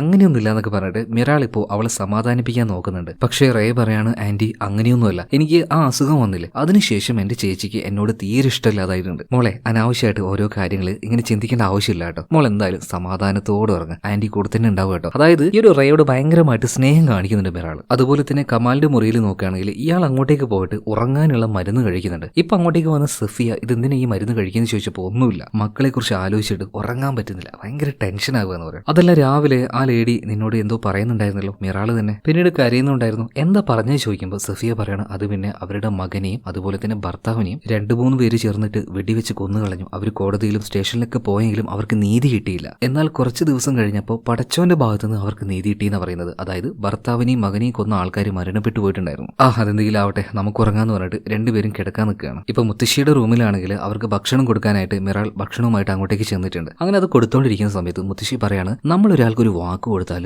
ആ വാക്ക് നമ്മൾ പാലിക്കേണ്ട മിറാളെ. എന്റെ കെട്ടിയവനെ കുറിച്ച് പറയുകയാണെങ്കിലേ അയാള് എന്റെ കൂടെ എപ്പോഴും ഉണ്ടാവുമെന്ന് എനിക്ക് വാക്ക് തന്നായിരുന്നു. എന്നാൽ ആ വാക്ക് അയാൾ തെറ്റിച്ചു എന്ന് കരുതി അയാൾ രക്ഷപ്പെട്ടിട്ടൊന്നുമില്ല, നരകത്തിൽ അയാൾ അനുഭവിച്ചുകൊണ്ടിരിക്കുകയാണ്. അതുപോലെ നീയും മിറാളെ ആർക്കെങ്കിലും വാക്ക് കൊടുത്തിട്ടുണ്ടോ? അങ്ങനെ വാക്ക് കൊടുത്തിട്ടുണ്ടെങ്കിൽ ആ വാക്ക് പാലിക്കണ്ടേ? ഇതും പറഞ്ഞ് മുത്തശ്ശി മനഃപൂർവ്വം തന്നെ ആ ഒരു സ്പൂണ് താഴേക്കിടുകയാണ്. പിന്നീട് മിറാൾ ആ ഒരു സ്പൂൺ എടുക്കാനായിട്ട് കുനിയാണ്. അതെടുത്ത് മുകളിലേക്ക് നോക്കിയപ്പോൾ ഈ മുത്തശ്ശിയുടെ കോലുണ്ടല്ലോ ഒരുമാതിരി ഒരു ജിന്നിനെ പോലെ ആവുകയാണ്. ഇത് കണ്ട് മിറാൾ ഞെട്ടിത്തരിച്ചു പോവാണ്. എന്നാൽ ഒരു ഇച്ചിരി നേരത്തേക്ക് മാത്രമേ അത് കണ്ടുള്ളൂ, അവരാകെ ഞെട്ടിപ്പോകുന്നുണ്ട്. മുത്തശ്ശി വീണ്ടും പഴയതുപോലെ തന്നെ ആവുകയാണ്. ഇവിടെ സീൻ കട്ടായി അടുത്ത സീനിൽ ലൈലയുടെ റൂമിൽ കാണുകയാണ്. അവള് മാത്രമേ ഇപ്പൊ ആ റൂമിലുള്ളൂ. അവൾ ഉറങ്ങുന്ന സമയത്ത് നമ്മുടെ റേ വന്നിട്ട് അവൾ അങ്ങനെ വിളിച്ചോണ്ടിരിക്കുന്നുണ്ട്, ചേച്ചി ചേച്ചി എനിക്ക് അവിടെ ഒറ്റയ്ക്ക് കിടക്കാൻ പേടിയാണ്, ഞാൻ ഇങ്ങോട്ട് വന്നോട്ടെ എന്ന് ചോദിച്ചിട്ട്. ഇതെന്താ ഈ രാത്രിയിൽ ഇവളിങ്ങനെ ശല്യപ്പെടുത്തുന്നേ, നീ ഒന്ന് പോവിടുന്നെന്ന് പറഞ്ഞിട്ട് അവൾ ആ ഒരു പുതപ്പ് മാറ്റി നോക്കിയപ്പോൾ രക്തത്തിൽ കുളിച്ച റയ അവിടെ നിൽക്കുകയാണ്. മാത്രമല്ല ലൈലയെ കടിച്ചു കീറാനായിട്ട് അവൾക്ക് നേരെ പാഞ്ഞു വരികയാണ്. ഇതുകൊണ്ട് ലൈല ആകെ ഞെട്ടിത്തരിച്ച് ചാടി എഴുന്നേൽക്കുകയാണ്. നോക്കുമ്പോൾ അത് വെറൊരു സ്വപ്നമായിരുന്നു. എന്നാൽ എഴുന്നേറ്റ് കഴിഞ്ഞപ്പോൾ പുറത്തു നിന്നും അനിയത്തി റയയുടെ ഒരു കരച്ചിൽ കേൾക്കുന്നുണ്ട്, ചേച്ചി ഒന്ന് ഇങ്ങോട്ട് വാ, എനിക്ക് പേടിയാവുന്നു, ഒറ്റയ്ക്കിരിക്കാൻ വയ്യാന്ന്. അപ്പൊ അത് കേട്ട് ലൈല പുറത്തേക്ക് പോയി നോക്കിയപ്പോൾ അവളുടെ റൂമിന്റെ മൂലക്കായിട്ട് അവൾ അങ്ങനെ ഇരിക്കുന്നുണ്ട്. എന്നാൽ ഈ റയെ ലൈല കണ്ട സമയത്ത് അവളുടെ ആ ഒരു രൂപം ഉണ്ടല്ലോ അത് പതിയെ പതിയെ പതിയെ വലുതാവാൻ തുടങ്ങുകയാണ്. ഒരു രാക്ഷസ രൂപത്തിലേക്ക് മാറിയിട്ട് ചേച്ചി ഞാൻ നിന്റെ അരികിലേക്ക് വരട്ടെ എന്ന് പറഞ്ഞിട്ട് അവളുടെ അടുത്തേക്ക് വന്നിട്ട് ഇറുക്കി പിടിക്കുകയാണ്. വീണ്ടും ആ ഒരു സ്വപ്നം കണ്ടിട്ട് ലൈല ചാടി എഴുന്നേൽക്കുകയാണ്. അതായത് 2 സ്വപ്നമാണ് അടുപ്പിച്ചടുപ്പിച്ച് അവൾ കണ്ടത്. എന്നാ ഇപ്പൊ എഴുന്നേറ്റ സമയത്ത് വാതിൽ തുറന്നുകൊണ്ട് അവിടെ തന്നെ നിൽക്കുന്ന റയെ കാണാണ്. ചേച്ചി എനിക്ക് അപ്പുറത്ത് കിടക്കാൻ പേടിയാണ്, ഞാൻ ഇവിടെ വന്ന് കിടന്നോട്ടെ എന്ന് പറഞ്ഞിട്ട് ഓടി വന്നിട്ട് ഇപ്പോ ഈ ഒരു ലൈലയെ കെട്ടിപ്പിടിക്കാണ്. ആര്? റേ തന്നെ. ഇപ്പൊ മറ്റൊരു മുറിയിൽ അതായത് മിറാളുടെ റൂമിൽ നോക്കുകയാണെങ്കിൽ അവർ ഉറങ്ങുന്നിടയിലും ഘോരമായ സ്വപ്നങ്ങൾ കാണുകയാണ്. അതായത് ആ ഒരു ദുർമന്ത്രവാദി അന്ന് ബലിക്കായിട്ട് ഈ മിറാളെ കൊണ്ടുവന്ന ആ ഒരു ചെറുക്കൻ മെഹമ്മൂദ് അങ്ങനെ പലതരം ഘോരമായ സ്വപ്നങ്ങൾ കണ്ട് സമാധാനത്തിൽ ഉറങ്ങാൻ കഴിയാതെ അവർ ചാടി എഴുന്നേൽക്കുകയാണ്. അതുപോലെ തന്നെ ആരും ഒരാൾ വാതിൽ തട്ടുന്നുണ്ട്. പതിയെ പോയിട്ട് മിറാൾ വാതിൽ തുറക്കുന്നുണ്ട്. പക്ഷെ ആരെയും കാണാനില്ല. എന്നാൽ അവരുടെ പിറകിലൂടെ ഒരു കറുത്ത കൈ വരുന്നുണ്ട്. നോക്കുമ്പോൾ ആരാണ്? മരണപ്പെട്ടു പോയ ഈ മിറാളുടെ മകൻ തന്നെയാണ്. ഇപ്പൊ ഒരു മോൻ പറയാണ്, ഉമ്മ നിങ്ങളൊരു വാക്ക് കൊടുത്തിട്ടുണ്ട്, ആ വാക്ക് നിങ്ങൾ പാലിച്ചേ മതിയാവുള്ളൂ. പെട്ടെന്ന് തന്നെ അവന് കാണാതാവുന്നുണ്ട്. തൊട്ടപ്പുറത്ത് ഒരു പ്രേതക്കോലത്തിൽ കിടക്കുന്ന മഹമ്മൂദിനെയും കാണുകയാണ്. സോ ഇവിടെ വെച്ച് നമുക്കൊരു കാര്യം മനസ്സിലാക്കാം. അതായത് ആ ഒരു ദുർമന്ത്രവാദി പറഞ്ഞ ആ ഒരു ചടങ്ങ് അത് പൂർത്തിയാക്കാനായിട്ട് മിറാലിന് കഴിഞ്ഞിട്ടില്ല. അതായത് ആ ചെറുക്കനെ ജീവനോടെ കുഴിച്ചു മൂടാനായിട്ട് നമ്മുടെ മിറാലിന് പറ്റിയിട്ടില്ല. അന്ന് രാത്രിയിൽ എന്തോ ഒന്ന് അവിടെ സംഭവിച്ചിട്ടുണ്ട്. അപ്പൊ ആ ഒരു ചടങ്ങൊന്നും ഇവർ ചെയ്ത് തീർക്കാത്തത് കൊണ്ടാ തോന്നുന്നു ഇതുപോലെയുള്ള പല കാര്യങ്ങളും ഈ ഒരു മിറാൾ കാണുന്നത്. അടുത്ത സീനിൽ കമാലിനെയാണ് കാണിക്കുന്നത്. കമാൽ ഇപ്പൊ കയ്യിൽ എന്തൊക്കെയോ സാധനവുമായിട്ട് നേരെ അവന്റെ ഉമ്മയുടെ റൂമിലേക്ക് ചെല്ലുകയാണ്. അവിടെ എത്തിയിട്ട് അവന്റെ ഉമ്മാനോട് ചോദിക്കുന്നുണ്ട്, എന്റെ മകൾ റയയ്ക്ക് വേണ്ടിയിട്ട് നിങ്ങളുടെ ജീവൻ കൊടുക്കുമെന്ന്. ഇപ്പൊ അവന്റെ ഉമ്മ പറയാണ്, തീർച്ചയായിട്ടും എന്റെ മോക്ക് വേണ്ടിയിട്ട് ഞാൻ എന്റെ ജീവൻ കൊടുക്കില്ലേ, എന്നാൽ ഞാൻ ഉമ്മാനെ ഇവിടെ വെച്ച് കൊല്ലാൻ പോവാന്ന് കമാല് പറയാണ്. ആ മഹ്മൂദിനെ കൊന്നതുപോലെ നീ എന്നെയും കൊല്ലാൻ പോവാണല്ലേ? അത് കേട്ട സമയത്ത് കമാല് ഒന്ന് ഞെട്ടുന്നുണ്ട്. മഹ്മൂദോ? അവന് ഉമ്മാക്ക് അറിയാൻ ചോദിച്ചപ്പോ അവനെ എനിക്കറിയാം, അവൻ എന്റെ അടുത്തേക്ക് വരാറുണ്ട്, കാര്യങ്ങൾ പറയാറുണ്ട്. എന്തായാലും നീ എന്നെ കൊല്ലാൻ വന്നില്ലേ, എന്നെ കൊന്നു. പിന്നീട് രക്തം എടുക്കുന്ന ആ ഒരു ട്യൂബ് ഉണ്ടല്ലോ, അത് മുഴുവനായിട്ടും ഉമ്മയുടെ മുഖത്ത് ചുറ്റി എല്ലാ കാര്യവും കാണിക്കാൻ പറ്റില്ല, വയലന്റ് ആണ്. സോ അങ്ങനെ ക്രൂരമായിട്ടുള്ള ഒരു കാര്യം ചെയ്ത് അവരുടെ മുഖക്ക് വരിഞ്ഞു കെട്ടിയിട്ട് അവിടെ ഉണ്ടായിരുന്ന സ്റ്റെപ്പിന്റെ അടുത്തേക്ക് കൊണ്ടുപോയിട്ട് താഴേക്ക് സ്വന്തം ഉമ്മയെ കമാല് തള്ളിയിടുകയാണ്. എന്തായാലും ഇത് നിങ്ങൾ വിചാരിച്ചതുപോലെ തന്നെ കമാലിന്റെ ഒരു സ്വപ്നമായിരുന്നു. കമാൽ ഇത് കണ്ട് ഞെട്ടി എഴുന്നേറ്റ് ഓടുകയാണ് ഉമ്മയുടെ അടുത്തേക്ക്. എന്നാൽ പോയി നോക്കുമ്പോൾ ഉമ്മക്ക് കുഴപ്പമൊന്നുമില്ല, അങ്ങനെ സമാധാനായി. അവൻ വീണ്ടും വന്നിട്ട് കട്ടിലിൽ കിടക്കുമ്പോൾ ഒരു വിളി ഇങ്ങനെ കേൾക്കുന്നുണ്ട്. മോനെ, നീ ഇപ്പൊ കണ്ടത് അത് സ്വപ്നമൊന്നുമല്ല, അത് യാഥാർത്ഥ്യം തന്നെയാണ്. വീണ്ടും കമാല് അവിടുന്ന് എഴുന്നേറ്റ് ഓടുകയാണ്. നേരെ ചെന്ന് നോക്കുമ്പോൾ അതേ സ്റ്റെപ്പിന്റെ മുകളിൽ അവന്റെ ഉമ്മ നിൽക്കുന്നുണ്ടായിരുന്നു. പിന്നീട് കാല് തന്നെ ഉരുണ്ട് താഴേക്ക് വീഴുന്നുണ്ട്. നല്ല പരിക്ക് പറ്റി, പക്ഷെ മരണപ്പെട്ടില്ല. വേഗം തന്നെ ഹോസ്പിറ്റലിലേക്ക് മാറ്റുകയാണ്. അപ്പൊ റയോടും അതുപോലെ തന്നെ ലൈലയോടും ഈ ഒരു കാര്യം പറയുന്നുണ്ട്. മുത്തശ്ശിക്ക് തീരെ സുഖമില്ല, വീണിട്ടുണ്ട്, മുറിവായതുകൊണ്ട് തന്നെ ഹോസ്പിറ്റലിലേക്ക് മാറ്റിയിരിക്കാന്ന് പറയാണ്. അടുത്ത സീൻ കാണിക്കുന്നത് ഹോസ്പിറ്റലിൽ നിന്നും തിരിച്ചു വരുന്ന ഈ കമാലുണ്ടല്ലോ, ഈ കമാലിന്റെ കാറിലേക്ക് ഓടി വന്ന് കയറുന്ന കാസിമിനെയാണ്. കാസിം പറയാണ്, നീ എത്ര നാളായിടാ എന്റെ കണ്ണിങ്ങനെ വെട്ടിച്ച് നടക്കുന്നു, എത്ര നാൾ നീ ഇങ്ങനെ നടക്കും, അതുകൊണ്ട് എനിക്ക് തരാനുള്ള പണം അത് മര്യാദക്ക് തന്നോന്ന് പറയണം, അല്ലെങ്കിൽ നീ ചെയ്തു വെച്ച കാര്യം എല്ലാം ഞാൻ പോലീസുകാരോട് അതുപോലെ പോയി പറയുന്നു പറയണം. ഇപ്പൊ കമാല് പറയണം, നീ എനിക്കൊരു ഉപകാരം ചെയ്തു തന്നു, അതിനുള്ള കാശ് തന്നു, ഇപ്പൊ എന്റെ കയ്യിൽ കാശില്ല, നീ പോന്ന് പറയുമ്പോ ഈ കാസിം പറയാണ്, നീ ഒരു ഡോക്ടറാണ്, നീ പറയുന്നൊന്നും ഞാൻ വിശ്വസിക്കില്ല, ഞാൻ പറഞ്ഞ കാശ് എനിക്ക് കിട്ടിയിരിക്കണം, അല്ലെങ്കിൽ ഞാൻ പോയി പോലീസിനോട് പറയും. ഇതും പറഞ്ഞ് കാസിം അവിടുന്ന് പോകുന്നുണ്ട്. എന്തായാലും ഇതിനുശേഷം കമാൽ ഇപ്പൊ ഭയങ്കര ടെൻഷനിലാണ്. നേരെ വീട്ടിലേക്ക് വന്നപ്പോൾ ഭക്ഷണവും കാര്യങ്ങളൊക്കെ എല്ലാവരും കഴിക്കാതിരിക്കുന്നുണ്ട്. എന്നാൽ ലൈല മാത്രം ഫോണിൽ കളിച്ച് അങ്ങനെ നിൽക്കുകയാണ്. അപ്പൊ ലൈലയോട് കമാൽ പറയുന്നുണ്ട്, ഫോൺ എടുത്ത് വെക്ക്, എന്നിട്ട് ഭക്ഷണം കഴിക്കുക. എന്നാൽ ലൈല ഇതൊന്നും ശ്രദ്ധിക്കുന്ന പോലും ഇല്ല കേട്ടോ. ഒരേറ്റാ ചൂടാവലാണ് കമാൽ. നിന്നോടല്ലടി പറഞ്ഞത് ഫോൺ എടുത്ത് വെച്ച് മര്യാദക്ക് കഴിക്കാനായിട്ട്. ഇത് കണ്ടപ്പോൾ ലൈലയും തിരിച്ച് ചൂടാവുകയാണ്. അപ്പൊ കമാൽ പറഞ്ഞു, നിനക്ക് ഇവിടെ ഭക്ഷണമില്ല, ഒന്നുമില്ല, ഇറങ്ങി പോടുന്നത്.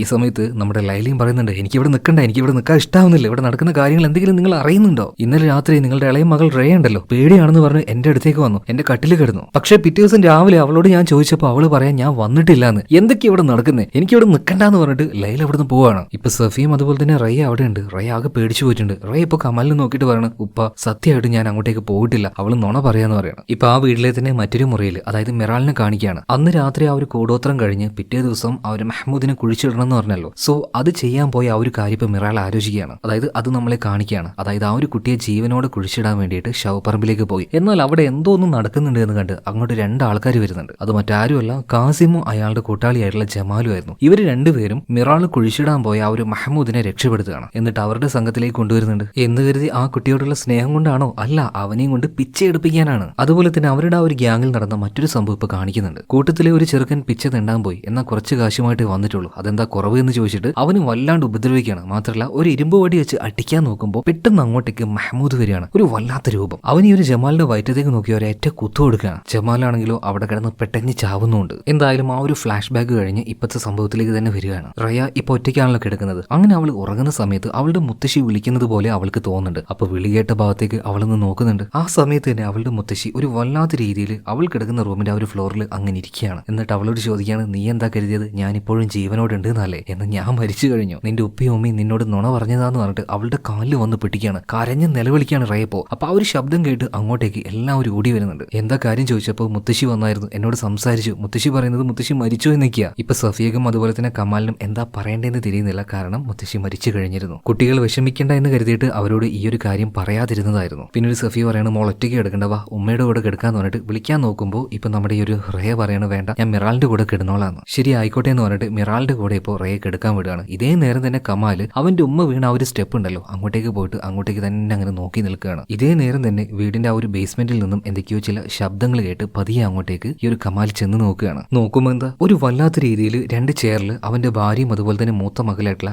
ലൈല ഇരിക്കുന്നുണ്ട്. അതിന്റെ നേരെ ഓപ്പോസിറ്റ് ആയിട്ട് ഇളയ മകളായിട്ടുള്ള റയ, അതുപോലെ തൊട്ടപ്പുറത്ത് മെഹ്മൂദും ഇരിക്കുന്നുണ്ട്. ഈ റയയുടെ കയ്യിലേക്കും അതുപോലെ തന്നെ മെഹ്മൂദിന്റെ കയ്യിലേക്കും ഒരു എന്താ പറയാ രക്തം കയറ്റുന്ന ഒരു ചെറിയ പൈപ്പ് ഉണ്ടല്ലോ, അത് കണക്റ്റഡ് ആണ്. അങ്ങോട്ടേക്ക് വന്ന കമാൽ ഇപ്പോൾ കരഞ്ഞുകൊണ്ട് പറയാണ്, എനിക്കിതല്ലാതെ മറ്റൊരു വഴിയില്ലായിരുന്നു, അറിയാതെ ചെയ്തു പോയതാണ്. ഇതേ നേരം തന്നെ അവനരികിലേക്ക് വളരെ നികൃഷ്ടമായിട്ടുള്ള രൂപമുള്ള ഒരു രൂപം വരുന്നുണ്ട്. അതിനെ കണ്ട് അതുപോലെ തന്നെ ആ ഒരു ടെൻഷൻ എല്ലാം കൂടിയായിട്ട് അവൻ ആ ഒരു സ്വപ്നത്തിൽ നിന്നും വീണ്ടും ചാടി എഴുന്നേൽക്കുകയാണ്. എഴുന്നേറ്റിട്ട് കരച്ചിൽ നിർത്തുന്നില്ല. വേഗം തന്നെ സഫിയെ വിളിക്കുകയാണ്, സഫിയ സഫിയ എനിക്കിത് സഹിക്കാൻ പറ്റുന്നില്ല, കുറെ നാളായി ഞാൻ ഇത് ഉള്ളിൽ കൊണ്ടങ്ങനെ നടക്കുന്നത്, എനിക്കിനി ഇത് നിന്നോടെങ്കിലും പറഞ്ഞേ മതിയാകൂ, എനിക്ക് സഹിക്കാൻ പറ്റുന്നില്ല. ഇപ്പൊ സഫിയ എന്താ കാര്യം ചോദിക്കുമ്പോൾ ഞാനൊരു പയ്യനെ കൊന്നു കളഞ്ഞിട്ടുണ്ട്. ഇത് കേട്ടപാടിന് സഫിയ ഞെട്ടിപ്പോവാണ്. കമാലെ നീ എന്താ ഈ പറയുന്നത്? അതേ സഫിയ, നമ്മുടെ മകളുടെ ആ ഒരു അസുഖത്തെ കുറിച്ച് നിനക്ക് അറിയാലോ, അവളുടെ ബ്ലഡ് ഒരുപാട് മാറ്റേണ്ടി വന്നിട്ടുണ്ട്. അവളുടെ ബ്ലഡ് ഗ്രൂപ്പ് ആണെങ്കിൽ വളരെ റെയർ ആണ്. അതുകൊണ്ട് തന്നെ ഒരു കുട്ടിയെ കണ്ടുപിടിച്ച് ആ കുട്ടിയുടെ ദേഹത്തിൽ ഒരുപാട് ബ്ലഡ് എടുത്ത് അതാണ് നമ്മുടെ റേയുടെ ഉള്ളിലേക്ക് കയറ്റിയത്. പക്ഷെ അളവിൽ കൂടുതലായിട്ട് രക്തം ആ ഒരു കുട്ടിയുടെ ഉള്ളിൽ നിന്ന് എടുത്തത് കൊണ്ട് തന്നെ ആ കുട്ടി മരണപ്പെട്ടു പോയിട്ടുണ്ട്. ആ കുട്ടി അത് മറ്റാരുമല്ല, അത് മെഹ്മൂദ് തന്നെയാണ്. കുട്ടികളെ പിച്ചെടുക്കാൻ വേണ്ടിയിട്ട് കാസിമും അതുപോലെ തന്നെ ജമാലും പിടിച്ചു കൊണ്ടുപോയില്ലേ, അപ്പൊ ആ ഒരു കൂട്ടത്തിൽ നിന്നും ബ്ലഡ് ടെസ്റ്റിങ്ങിലൂടെ ഡോക്ടർ ആയിട്ടുള്ള ഈ ഒരു കമാല് മെഹ്മൂദിനെ തെരഞ്ഞെടുത്തു. അവനെ കൊണ്ടുപോയി ഹോസ്പിറ്റലിൽ വെച്ച് അവന്റെ രക്തം മുഴുവനായിട്ട് ഊറ്റിയെടുത്തു. അത് റേയുടെ ഉള്ളിൽ കയറ്റി. അങ്ങനെയാണ് അവൾ ഇപ്പൊ ജീവിച്ചിരിക്കുന്നത്. ഇതെല്ലാം കേട്ട് സഫിയ ആകെ തരിച്ചു നിൽക്കുകയാണ്. ഇതേ നേരം തന്നെ അങ്ങോട്ടേക്ക് റേയും വരുന്നുണ്ട്. ഉമ്മയുടെ അടുത്തേക്ക് പോയിട്ട് അവൾ ഇരിക്കുകയാണ്. ഇതേ നേരം തന്നെ ഉണ്ടല്ലോ ഈ ഒരു സഫിയ ആ കുട്ടിയുടെ മുടിയിൽ കുത്തിപ്പിടിച്ചിട്ട് ഇവൾക്ക് വേണ്ടിയിട്ടല്ലേ നീ ക്രൂരമായിട്ടുള്ള കാര്യം ചെയ്തെന്ന് ചോദിക്കുകയാണ്. ഇത് കണ്ട് ഇവിടെ എന്ത് ചെയ്യും നടക്കുന്നത് ഇതൊന്നും അറിയാതെ കമാലാകെ ഞെട്ടിത്തരിച്ചു നിൽക്കുകയാണ്. അതേ സമയത്ത് തന്നെ അവന്റെ ഉമ്മയും വന്നിട്ട് പറയുന്നുണ്ട്, അതെ ഇവന്റെ മോൾക്ക് വേണ്ടിയിട്ടാണ് ഇവൻ അത് ചെയ്തത്. പെട്ടെന്ന് തന്നെ ആ ഉറക്കത്തിൽ നിന്നും ചാടി എഴുന്നേൽക്കുകയാണ്. അതായത് സ്വപ്നം കൊണ്ടും യാഥാർത്ഥ്യം കൊണ്ടും നമ്മളിങ്ങനെ കൺഫ്യൂസ് ചെയ്യിക്കുകയാണ്. എന്നാൽ സ്വപ്നത്തിലൂടെയാണ് കഥയിൽ നടക്കുന്ന ഓരോ കാര്യങ്ങളും നമ്മൾ അറിയിക്കുന്നത്. അതായത് എങ്ങനെയാണ് ശരിക്കും മെഹ്മൂദ് മരണപ്പെട്ടത്, അതെങ്ങനെയാണ് റേയുമായി ബന്ധപ്പെട്ടിരിക്കുന്നത്, ഇതെല്ലാം ഒരു പരിധി വരെ നിങ്ങൾക്കിപ്പോ മനസ്സിലായിട്ടുണ്ടാവുമല്ലോ. എല്ലാത്തിനും പുറമെ എന്തിനാണ് മെറാൽ ഈ ഒരു വീട്ടിലേക്ക് തന്നെ ജോലിക്കായിട്ട് വന്നത്, അതിപ്പോ നിങ്ങൾക്ക് മനസ്സിലാക്കാം. അതായത് റൂമിലിരിക്കുന്ന മെറാലിനെ കാണിക്കുകയാണ്. അവളിപ്പോ ഒരാൾ വിളിക്കുന്നുണ്ട്. അത് മറ്റാരുമല്ല, ആ ഒരു കുട്ടികളെ കൊണ്ട് പിച്ചയെടുപ്പിക്കുന്ന കാസിമാണ്. കാസിം ഇപ്പൊ വിളിച്ചിട്ട് മെറാലിനോട് പറയാണ്, അല്ല നീ എന്തിനാണ് ശരിക്കും ആ ഒരു ചെറുക്കനെ ഒന്ന് കൊല്ലാൻ നോക്കിയത്, ഞങ്ങൾ തടുത്തത് കൊണ്ടല്ലേ അത് അന്ന് നിനക്ക് ചെയ്യാൻ പറ്റാതിരുന്നത്,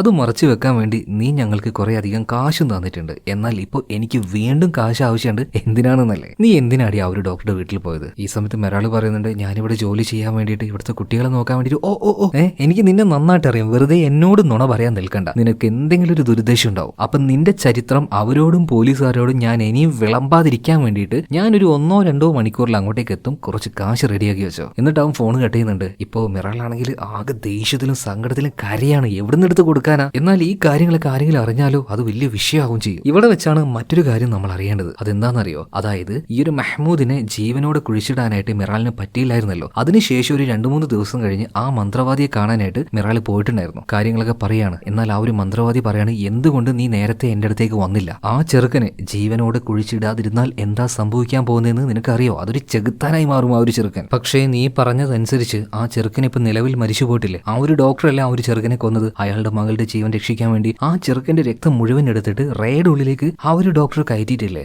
അപ്പൊ ഇനി ആ ഒരു കൂടോത്രത്തിന്റെ മന്ത്രവും ശക്തിയും ശാപവും എല്ലാം ഉള്ളത് ആ ഒരു പെൺകുട്ടിയുടെ ദേഹത്താണ്. കാരണം മെഹ്മൂദിന്റെ രക്തം അവളുടെ ഉള്ളിലേക്ക് കയറ്റിയതുകൊണ്ട്. അതുകൊണ്ട് മെഹ്മൂദിനെ എന്താണോ ഞാൻ ചെയ്യാൻ പറഞ്ഞത് അത് അതുപോലെ തന്നെ റേ നീ ചെയ്യണം. അതായത് ആ ഒരു ഡോക്ടറുടെ മകളെ ജീവനോടെ അവളെ കുഴിച്ചിടുകയാണെങ്കിൽ ഈ ഒരു കർമ്മം പൂർത്തിയാവും. സോ ആ ഒരു കാര്യത്തിന് വേണ്ടിയിട്ടാണ് മിറാൾ ഇപ്പോൾ ഈ ഒരു ഡോക്ടറുടെ വീട്ടിലേക്ക് വന്നത്. മാത്രമല്ല റേയോട് കൂടുതൽ സ്നേഹത്തിലായിട്ട് അവളോട് അങ്ങനെ പെരുമാറുന്നതും. എന്തായാലും ഈ ഒരു കാര്യം അങ്ങനെ മിറാൾ ആലോചിച്ച് നിൽക്കുന്ന സമയത്ത് ആ ഒരു ദുർമന്ത്രവാദി ഉണ്ടല്ലോ, അവരുടെ മുഖം പുറകിലേക്ക് വരികയാണ്. വല്ലാത്തൊരു രീതിയിൽ ഇപ്പൊ മിറാളിനെ അവർ പേടിപ്പിക്കുന്നുണ്ട്. അതായത് ഈ ഒരു ചടങ്ങ് പൂർത്തിയാക്കാതെ മിറാളിന് ഇനി സ്വസ്ഥതയും സമാധാനം ഉണ്ടാവില്ല. ഇതെല്ലാം ചെയ്യുന്നത് അവളുടെ ചുറ്റുമുള്ള ആ ഒരു ജിന്നുകളാണ്. അതായത് ആ കാണുന്നതൊന്നും വെറും തോന്നലുകളല്ല, അത് യഥാർത്ഥത്തിലുള്ള ജിന്നുകൾ തന്നെയാണ്. ഇതേ നേരം ഈ മിറാളിന്റെ കയ്യിൽ നിന്ന് കാശ് മേടിക്കാനായിട്ട് കാസിം വരുന്നുണ്ടല്ലോ. കാസിം പിച്ചെടുക്കാനായിട്ട് കൊണ്ടുവന്ന കുറച്ച് ചെറുക്കന്മാര് ഇപ്പൊ വന്നുകൊണ്ടിരിക്കുമ്പോൾ അവന്റെ മുന്നിൽ, അതായത് വണ്ടിയുടെ മുന്നിൽ വന്ന് നിൽക്കുകയാണ്. വണ്ടിയിൽ നിന്ന് പുറത്തിറങ്ങിയിട്ട് എന്താ ഈ നേരത്തെ ഇങ്ങോട്ടേക്ക് വന്ന് നിൽക്കുന്നത്, നിങ്ങൾ എന്താ അവിടെ പോകത്തെ, പോ അങ്ങോട്ടേക്ക് പോകുന്ന വേണ്ടി ചെറുക്കന്മാരെ ആട്ടുകയാണ്. ഇതേ സമയത്തിന് ചെറുക്കന്മാര് കല്ലെടുത്ത് ഇയാൾ എറിയുന്നുണ്ട്. ഇപ്പൊ ഈ ഒരു കാസിം ചോദിക്കുകയാണ്, എന്താണ് നിനക്കൊക്കെ പ്രാന്തായോ, എന്നെ എറിയല്ലേ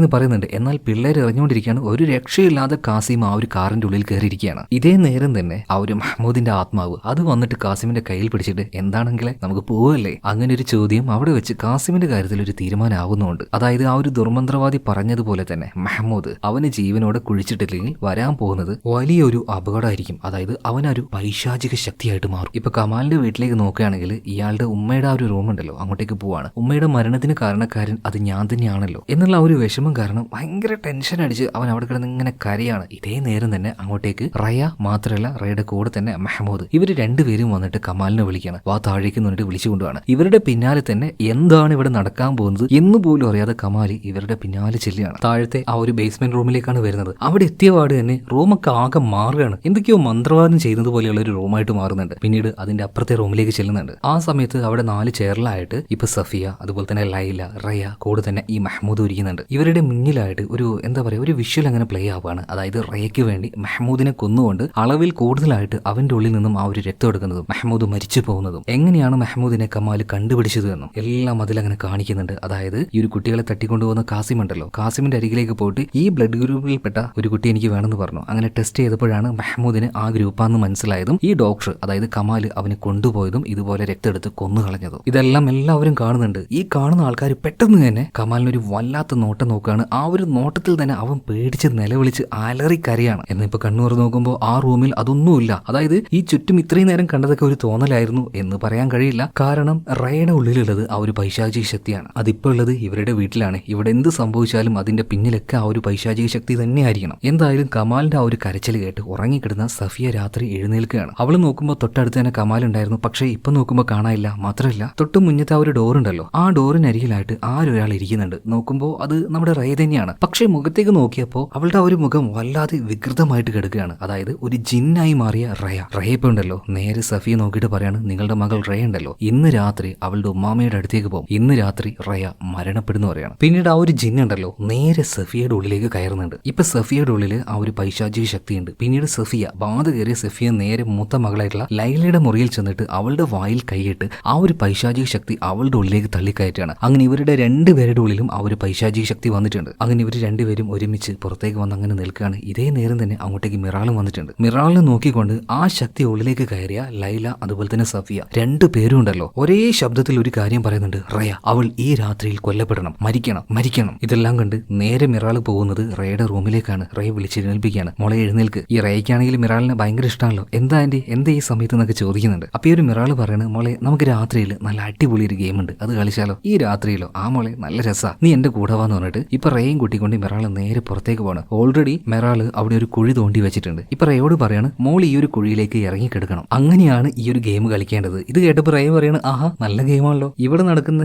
എന്താ പറയാ ഈ ഒരു കാര്യങ്ങളൊക്കെ ഉണ്ടല്ലോ, ഇതൊക്കെ മറ്റൊരാള് ഉൾക്കാഴ്ചയിലൂടെ കാണുന്നുണ്ട്. ആരായിരിക്കും? മറ്റാരുമല്ല, റോഹൻ തന്നെ. അപ്പൊ ആരും വിളിക്കാതെ തന്നെ ആ വീട്ടിലേക്ക്, ഈ സംഭവം നടക്കുന്ന സ്ഥലത്തിലേക്ക് റോഹൻ ഇവരെ തേടി വരുന്നുണ്ട്. എന്നാൽ വന്ന വാർഡിനെ റോഹൻ കാണുന്നത് ദേഹത്ത് ജിന്ന് കയറി നിൽക്കുന്ന സഫിയ അതുപോലെ തന്നെ ലൈല. ഇവര് രണ്ടുപേരും വല്ലാത്തൊരു കോലത്തിൽ അവിടെ അങ്ങനെ ഇരിക്കുകയാണ്. എന്തായാലും ആ റൂമിലേക്ക് വന്ന് കയറിയ വാർഡ് തന്നെ രോഹൻ ഒരു കാര്യം മനസ്സിലായി, ഈ റൂമിൽ ഒരു പൈശാചിക ശക്തിയുണ്ട്. മാത്രമല്ല ഇവിടെ വല്ലാത്തൊരു ഇരുട്ടും. പിന്നീട് രോഹൻ ചോദിക്കുന്നുണ്ട്, നിങ്ങൾ ആരാണ്, നിങ്ങൾ എന്താ ഇവിടെ ചെയ്യുന്നത്? ആദ്യമൊന്നും എന്താണെന്ന് ഇവർ പറയാൻ തയ്യാറായിരുന്നില്ല. മാത്രമല്ല ഈ ജിന്നുകൾ ഒരു കുട്ടിയുടെ മേത്ത്, അതായത് റയയുടെ മേത്ത് കയറിയിട്ടുണ്ട് എന്നുള്ള കാര്യം റഹാന് മനസ്സിലായി. അപ്പൊ അവരോട് വീണ്ടും ചോദിക്കുകയാണ്, നിങ്ങളൊക്കെ ആരാണ്, എവിടുന്നാ വന്നത്, മര്യാദക്ക് പറഞ്ഞോ? എന്നാൽ ഭയങ്കര അഹങ്കാരത്തിൽ തന്നെ ആ ജിന്നുകൾ മറുപടി കൊടുക്കുകയാണ്, ഞങ്ങളെ കൊണ്ട് അത് പറയിപ്പിക്കാന്ന് നീ കരുതണ്ട. എന്നാൽ റോഹാൻ ഈ ജിന്നുകളെ എങ്ങനെ ട്രീറ്റ് ചെയ്യണമെന്ന് നന്നായിട്ട് അറിയുന്ന ആളാണ്. അവന്റേതായ രീതിയിൽ ചോദിച്ചപ്പോൾ അതിലൊരെണ്ണം പറയുന്നുണ്ട്, ഞങ്ങൾ അസ്പറാഗുകളാണ്, മതി, ആ ഒരു പേര് മതി എന്ന് പറഞ്ഞിട്ട് രണ്ട് ജിന്നിനെ കഴുത്തിന് കയറി പിടിക്കുകയാണ് നമ്മുടെ രോഹൻ. മാത്രമല്ല ഇതിനുശേഷം ഇവരെല്ലാവരും കൂടെ ജിന്നുകളുടേതായ ആ ഒരു ലോകത്തിലേക്ക് ചെല്ലുകയാണ്. അവിടെ എത്തിയതിനു ശേഷം ഈ ജിന്നുകളെ മുന്നിൽ ഇരുത്തിക്കൊണ്ട് രോഹൻ ചോദിക്കുന്നുണ്ട്, നിങ്ങൾ എന്തിനാ ഇതൊക്കെ ചെയ്യുന്നതെന്ന്. അങ്ങനെ ജിന്നുകൾ എല്ലാ കാര്യങ്ങളും പറയാൻ തുടങ്ങുകയാണ്. മിറാൾ അവരുടെ കുടുംബത്തിൽ സംഭവിച്ച ആ ഒരു കാര്യത്തിന് അവർക്ക് നീതി കിട്ടിയില്ല. മകനെയും അതുപോലെ തന്നെ ഭർത്താവിനെയും കൊന്നവരെ ഒന്നും ചെയ്യാൻ കഴിയുന്നില്ല. അതുകൊണ്ട് അവർക്കെതിരെയായിട്ട് കൂടോത്രം ചെയ്തു, ദുർമന്ത്രവാദം ചെയ്തു. അങ്ങനെ ശത്രുക്കളെ മിറാൾ ഇല്ലാതെയാക്കി. എന്നാൽ അതിനു വേണ്ടിയിട്ട് ഒരു ചെറുക്കനെ ഞങ്ങൾക്ക് ബലി തരണമായിരുന്നു. അത് അവൾ ചെയ്തില്ല. മെഹ്മൂദ് എന്ന ഒരു ചെറുക്കൻ രക്ഷപ്പെട്ടു പോയി. അവളുടെ രക്തം ഈ റയ എന്ന പെൺകുട്ടിയുടെ ഉള്ളിലേക്ക് അവളുടെ അച്ഛനായിട്ടുള്ള കമാൽ ഈ മെഹ്മൂദിന്റെ രക്തം കയറ്റി. അതോടുകൂടിയിട്ട് മെഹ്മൂദിനെ ഇനി ഞങ്ങൾക്ക് വേണ്ട, ഇനി വേണ്ടത് ഞങ്ങൾക്ക് റയയാണ്, അത് ഞങ്ങൾക്ക് അവകാശപ്പെട്ടതാണ്, അവളുടെ ശരീരം ഞങ്ങൾക്ക് വേണമെന്നൊക്കെ പറയാണ്. ഈ സമയത്ത് രോഹൻ പറയാണ്, ഒരിക്കലുമില്ല, ഇത് വലിയ ആൾക്കാർ ചെയ്ത തെറ്റാണ്, അതിനു വേണ്ടിയിട്ട് ആ ഒരു കുട്ടിയെ ശിക്ഷിക്കാൻ ഒരിക്കലും ഞാൻ സമ്മതിക്കില്ല എന്ന് പറയണം. എന്നാൽ ജിന്നുകളും വിട്ടുകൊടുക്കുന്നില്ല. അപ്പൊ രോഹൻ പറഞ്ഞു, എന്നാ പിന്നെ നമുക്ക് അടിച്ചു തീർക്കാന്ന് പറഞ്ഞിട്ട് അതിന്റെ കഴുത്തിൽ കയറി പിടിക്കാൻ എന്തൊക്കെയോ ചില മന്ത്രങ്ങൾ ചൊല്ലുന്നുണ്ട്. അതോടുകൂടിയിട്ട് അവിടെയൊക്കെ വല്ലാതെ കാക്കകൾ വന്ന് നിറയാണ്. അതുപോലെ മേഘങ്ങളെല്ലാം വല്ലാത്ത രീതി ഇരുണ്ട് മൂടി വരുന്നുണ്ട്. അതുപോലെ ഈ റോഹന്റെ കയ്യിൽ ഭയങ്കര പവർഫുൾ ആയിട്ടുള്ള എന്തൊരു കല്ലുണ്ട് കേട്ടോ. ആ ഒരു കല്ലും കൂടെ ഉപയോഗിച്ചതോടുകൂടി റോഹാന്റെ മുന്നിൽ പിടിച്ചു നിൽക്കാൻ ഈ ഒരു ജിന്നുകൾക്ക് കഴിയുന്നില്ല. അവർ ഈ ഒരു ലോകം വിട്ട് തന്നെ പോവുകയാണ്. അതായത് ആ ഒരു ജിന്നിന്റെ ശല്യം ഇനി ഈ കുടുംബത്തിൽ ഉണ്ടാവില്ല. ഇതേ നേരം തന്നെ മിറാളാണെങ്കിൽ ആ ചടങ്ങ് പൂർത്തിയാക്കാനായിട്ട് റേ ആ ഒരു കുഴിയിൽ കുഴിച്ചു മൂടുകയാണല്ലോ. ഇതേ നേരം തന്നെ മിറാളുടെ മകൻ നല്ല രൂപത്തിൽ വന്നിട്ട് പറയാണ്, ഉമ്മ ഇങ്ങനെയൊന്നും ചെയ്യല്ലേ, ഇത് ന്യായമാണോ, എന്തിനാണ് ആ ഒരു പെൺകുട്ടിയെ കൊല്ലുന്നത്? അതായത് ഇപ്പോഴാണ് മിറാളിന്റെ അടുത്തേക്ക് മകന്റെ യഥാർത്ഥ ആത്മാവ് വരുന്നത്. ഇത്രയും ദിവസം വന്നുകൊണ്ടിരുന്നത് മകന്റെ രൂപത്തിലുള്ള ജിന്ന് മാത്രമായിരുന്നു. പെട്ടെന്ന് തന്നെ ഉള്ളിലേക്ക് എന്തോ ഒരു വലിയ തെറ്റ് ചെയ്തതുപോലെ മിറാളിന് തോന്നുന്നുണ്ട്. അവള് വേഗം തന്നെ ആ ഒരു മണ്ണെല്ലാം മാറ്റിയിട്ട് റേ ആ ഒരു കുഴിയിൽ നിന്ന് പുറത്തേക്ക് എടുക്കുകയാണ്. അവളെ കെട്ടിപ്പിടിച്ച് കരഞ്ഞുകൊണ്ട് തന്നെ അവളോട് സംസാരിക്കുകയാണ്, മോളെ ഈ ഒരു ഗെയിമിൽ നീയാണ് മോളെ വിജയിച്ചത്, ഞാൻ തോറ്റുപോയി എന്ന് പറഞ്ഞിട്ട് മിറാൾ കരയാണ്. പക്ഷെ മിറാളിന് ഇനി മുതൽ യാതൊരു ബുദ്ധിമുട്ടും ഉണ്ടാവില്ല. അതിന്റെ കാരണം എന്താ വെച്ചാൽ അവൾ ഇത്രയും ദിവസം ശല്യപ്പെടുത്തിയ ആ ഒരു ജിന്നുകൾ ഇനി ഇവിടെ ഇല്ല. അതുപോലെ തന്നെ റേയെ ഇനി അവർ കൊണ്ടുപോകാനും പോകുന്നില്ല. അവരെ എല്ലാത്തിനെയും രോഹനെ ഓടിപ്പിച്ചിട്ടുണ്ട്. ഇതേ സമയത്ത് തന്നെ നമ്മുടെ റേയുടെ ഉപ്പ അതായത് കമാലിനെ നോക്കുകയാണെങ്കിൽ അവൻ ആ ഒരു ബേസ്മെന്റിൽ കുടുങ്ങിക്കിടക്കുകയാണ്. അവന് പുറത്തേക്ക് വരാൻ കഴിയുന്നില്ല. ഇപ്പൊ അവന്റെ അരികിലേക്ക് അവന്റെ മരണപ്പെട്ടു പോയ ഉമ്മ വന്നിട്ട് പറയാണ്, ആ കുട്ടിയെ നീ കൊല്ലാൻ പാടില്ലായിരുന്നു, നിന്റെ ജീവിതത്തിൽ നീ ചെയ്ത ഏറ്റവും വലിയ മഹാപാപാണത്, അതുകൊണ്ടാണ് നിന്റെ കുടുംബത്തിന് ഇത്രയും വലിയ യാതനകൾ സഹിക്കേണ്ടി വന്നത്. ഇതെല്ലാം കേട്ട സമയത്ത് കമാൽ കിടന്ന് നിലവിളിക്കാൻ തുടങ്ങുകയാണ്, തന്റെ മകൾ ഇപ്പൊ മരണപ്പെട്ടു പോയല്ലോ, ഞാൻ കാരണം അവള് വീണ്ടും വേദന അനുഭവിക്കാൻ പോവാണല്ലോ. ഇതൊക്കെ പറഞ്ഞിട്ട് അവൻ കിടന്ന് കരയുമ്പോൾ പെട്ടെന്ന് കമാലിനെ ഇങ്ങനെ വന്നിട്ട് ഒരാൾ തൊടുന്നുണ്ട്. നോക്കുമ്പോൾ അത് മറ്റാരും ആയിരുന്നില്ല, റയ തന്നെയായിരുന്നു. റയ പറയാണ്, ഉപ്പ പേടിക്കൊന്നും വേണ്ട കേട്ടോ, ഞാനും ഉണ്ട്, അതുപോലെ തന്നെ എന്റെ കൂടെ മെഹ്മൂദും ഉണ്ട്, ഞങ്ങൾക്ക് രണ്ടുപേർക്കും ഇപ്പൊ കുഴപ്പമൊന്നുമില്ല. ഇത് പറഞ്ഞ് പെട്ടെന്ന് റയ അവിടുന്ന് കാണാതാവുകയാണ്. ചിലപ്പോൾ അത് റയ ആയിരിക്കില്ല, മരണപ്പെട്ടു പോയ മെഹ്മൂദ് ഇല്ലേ അവന്റെ ആത്മാവായിരിക്കണം. പിന്നീട് ഒരു നോട്ട് കാണിക്കുന്നുണ്ട്. അതായത് കമാൽ ചെയ്തത് തെറ്റ് തന്നെയാണ്, ഒരിക്കലും പുറത്ത് കൊടുക്കാൻ കഴിയില്ല, അത് അയാൾക്ക് നന്നായിട്ട് അറിയാം. സോ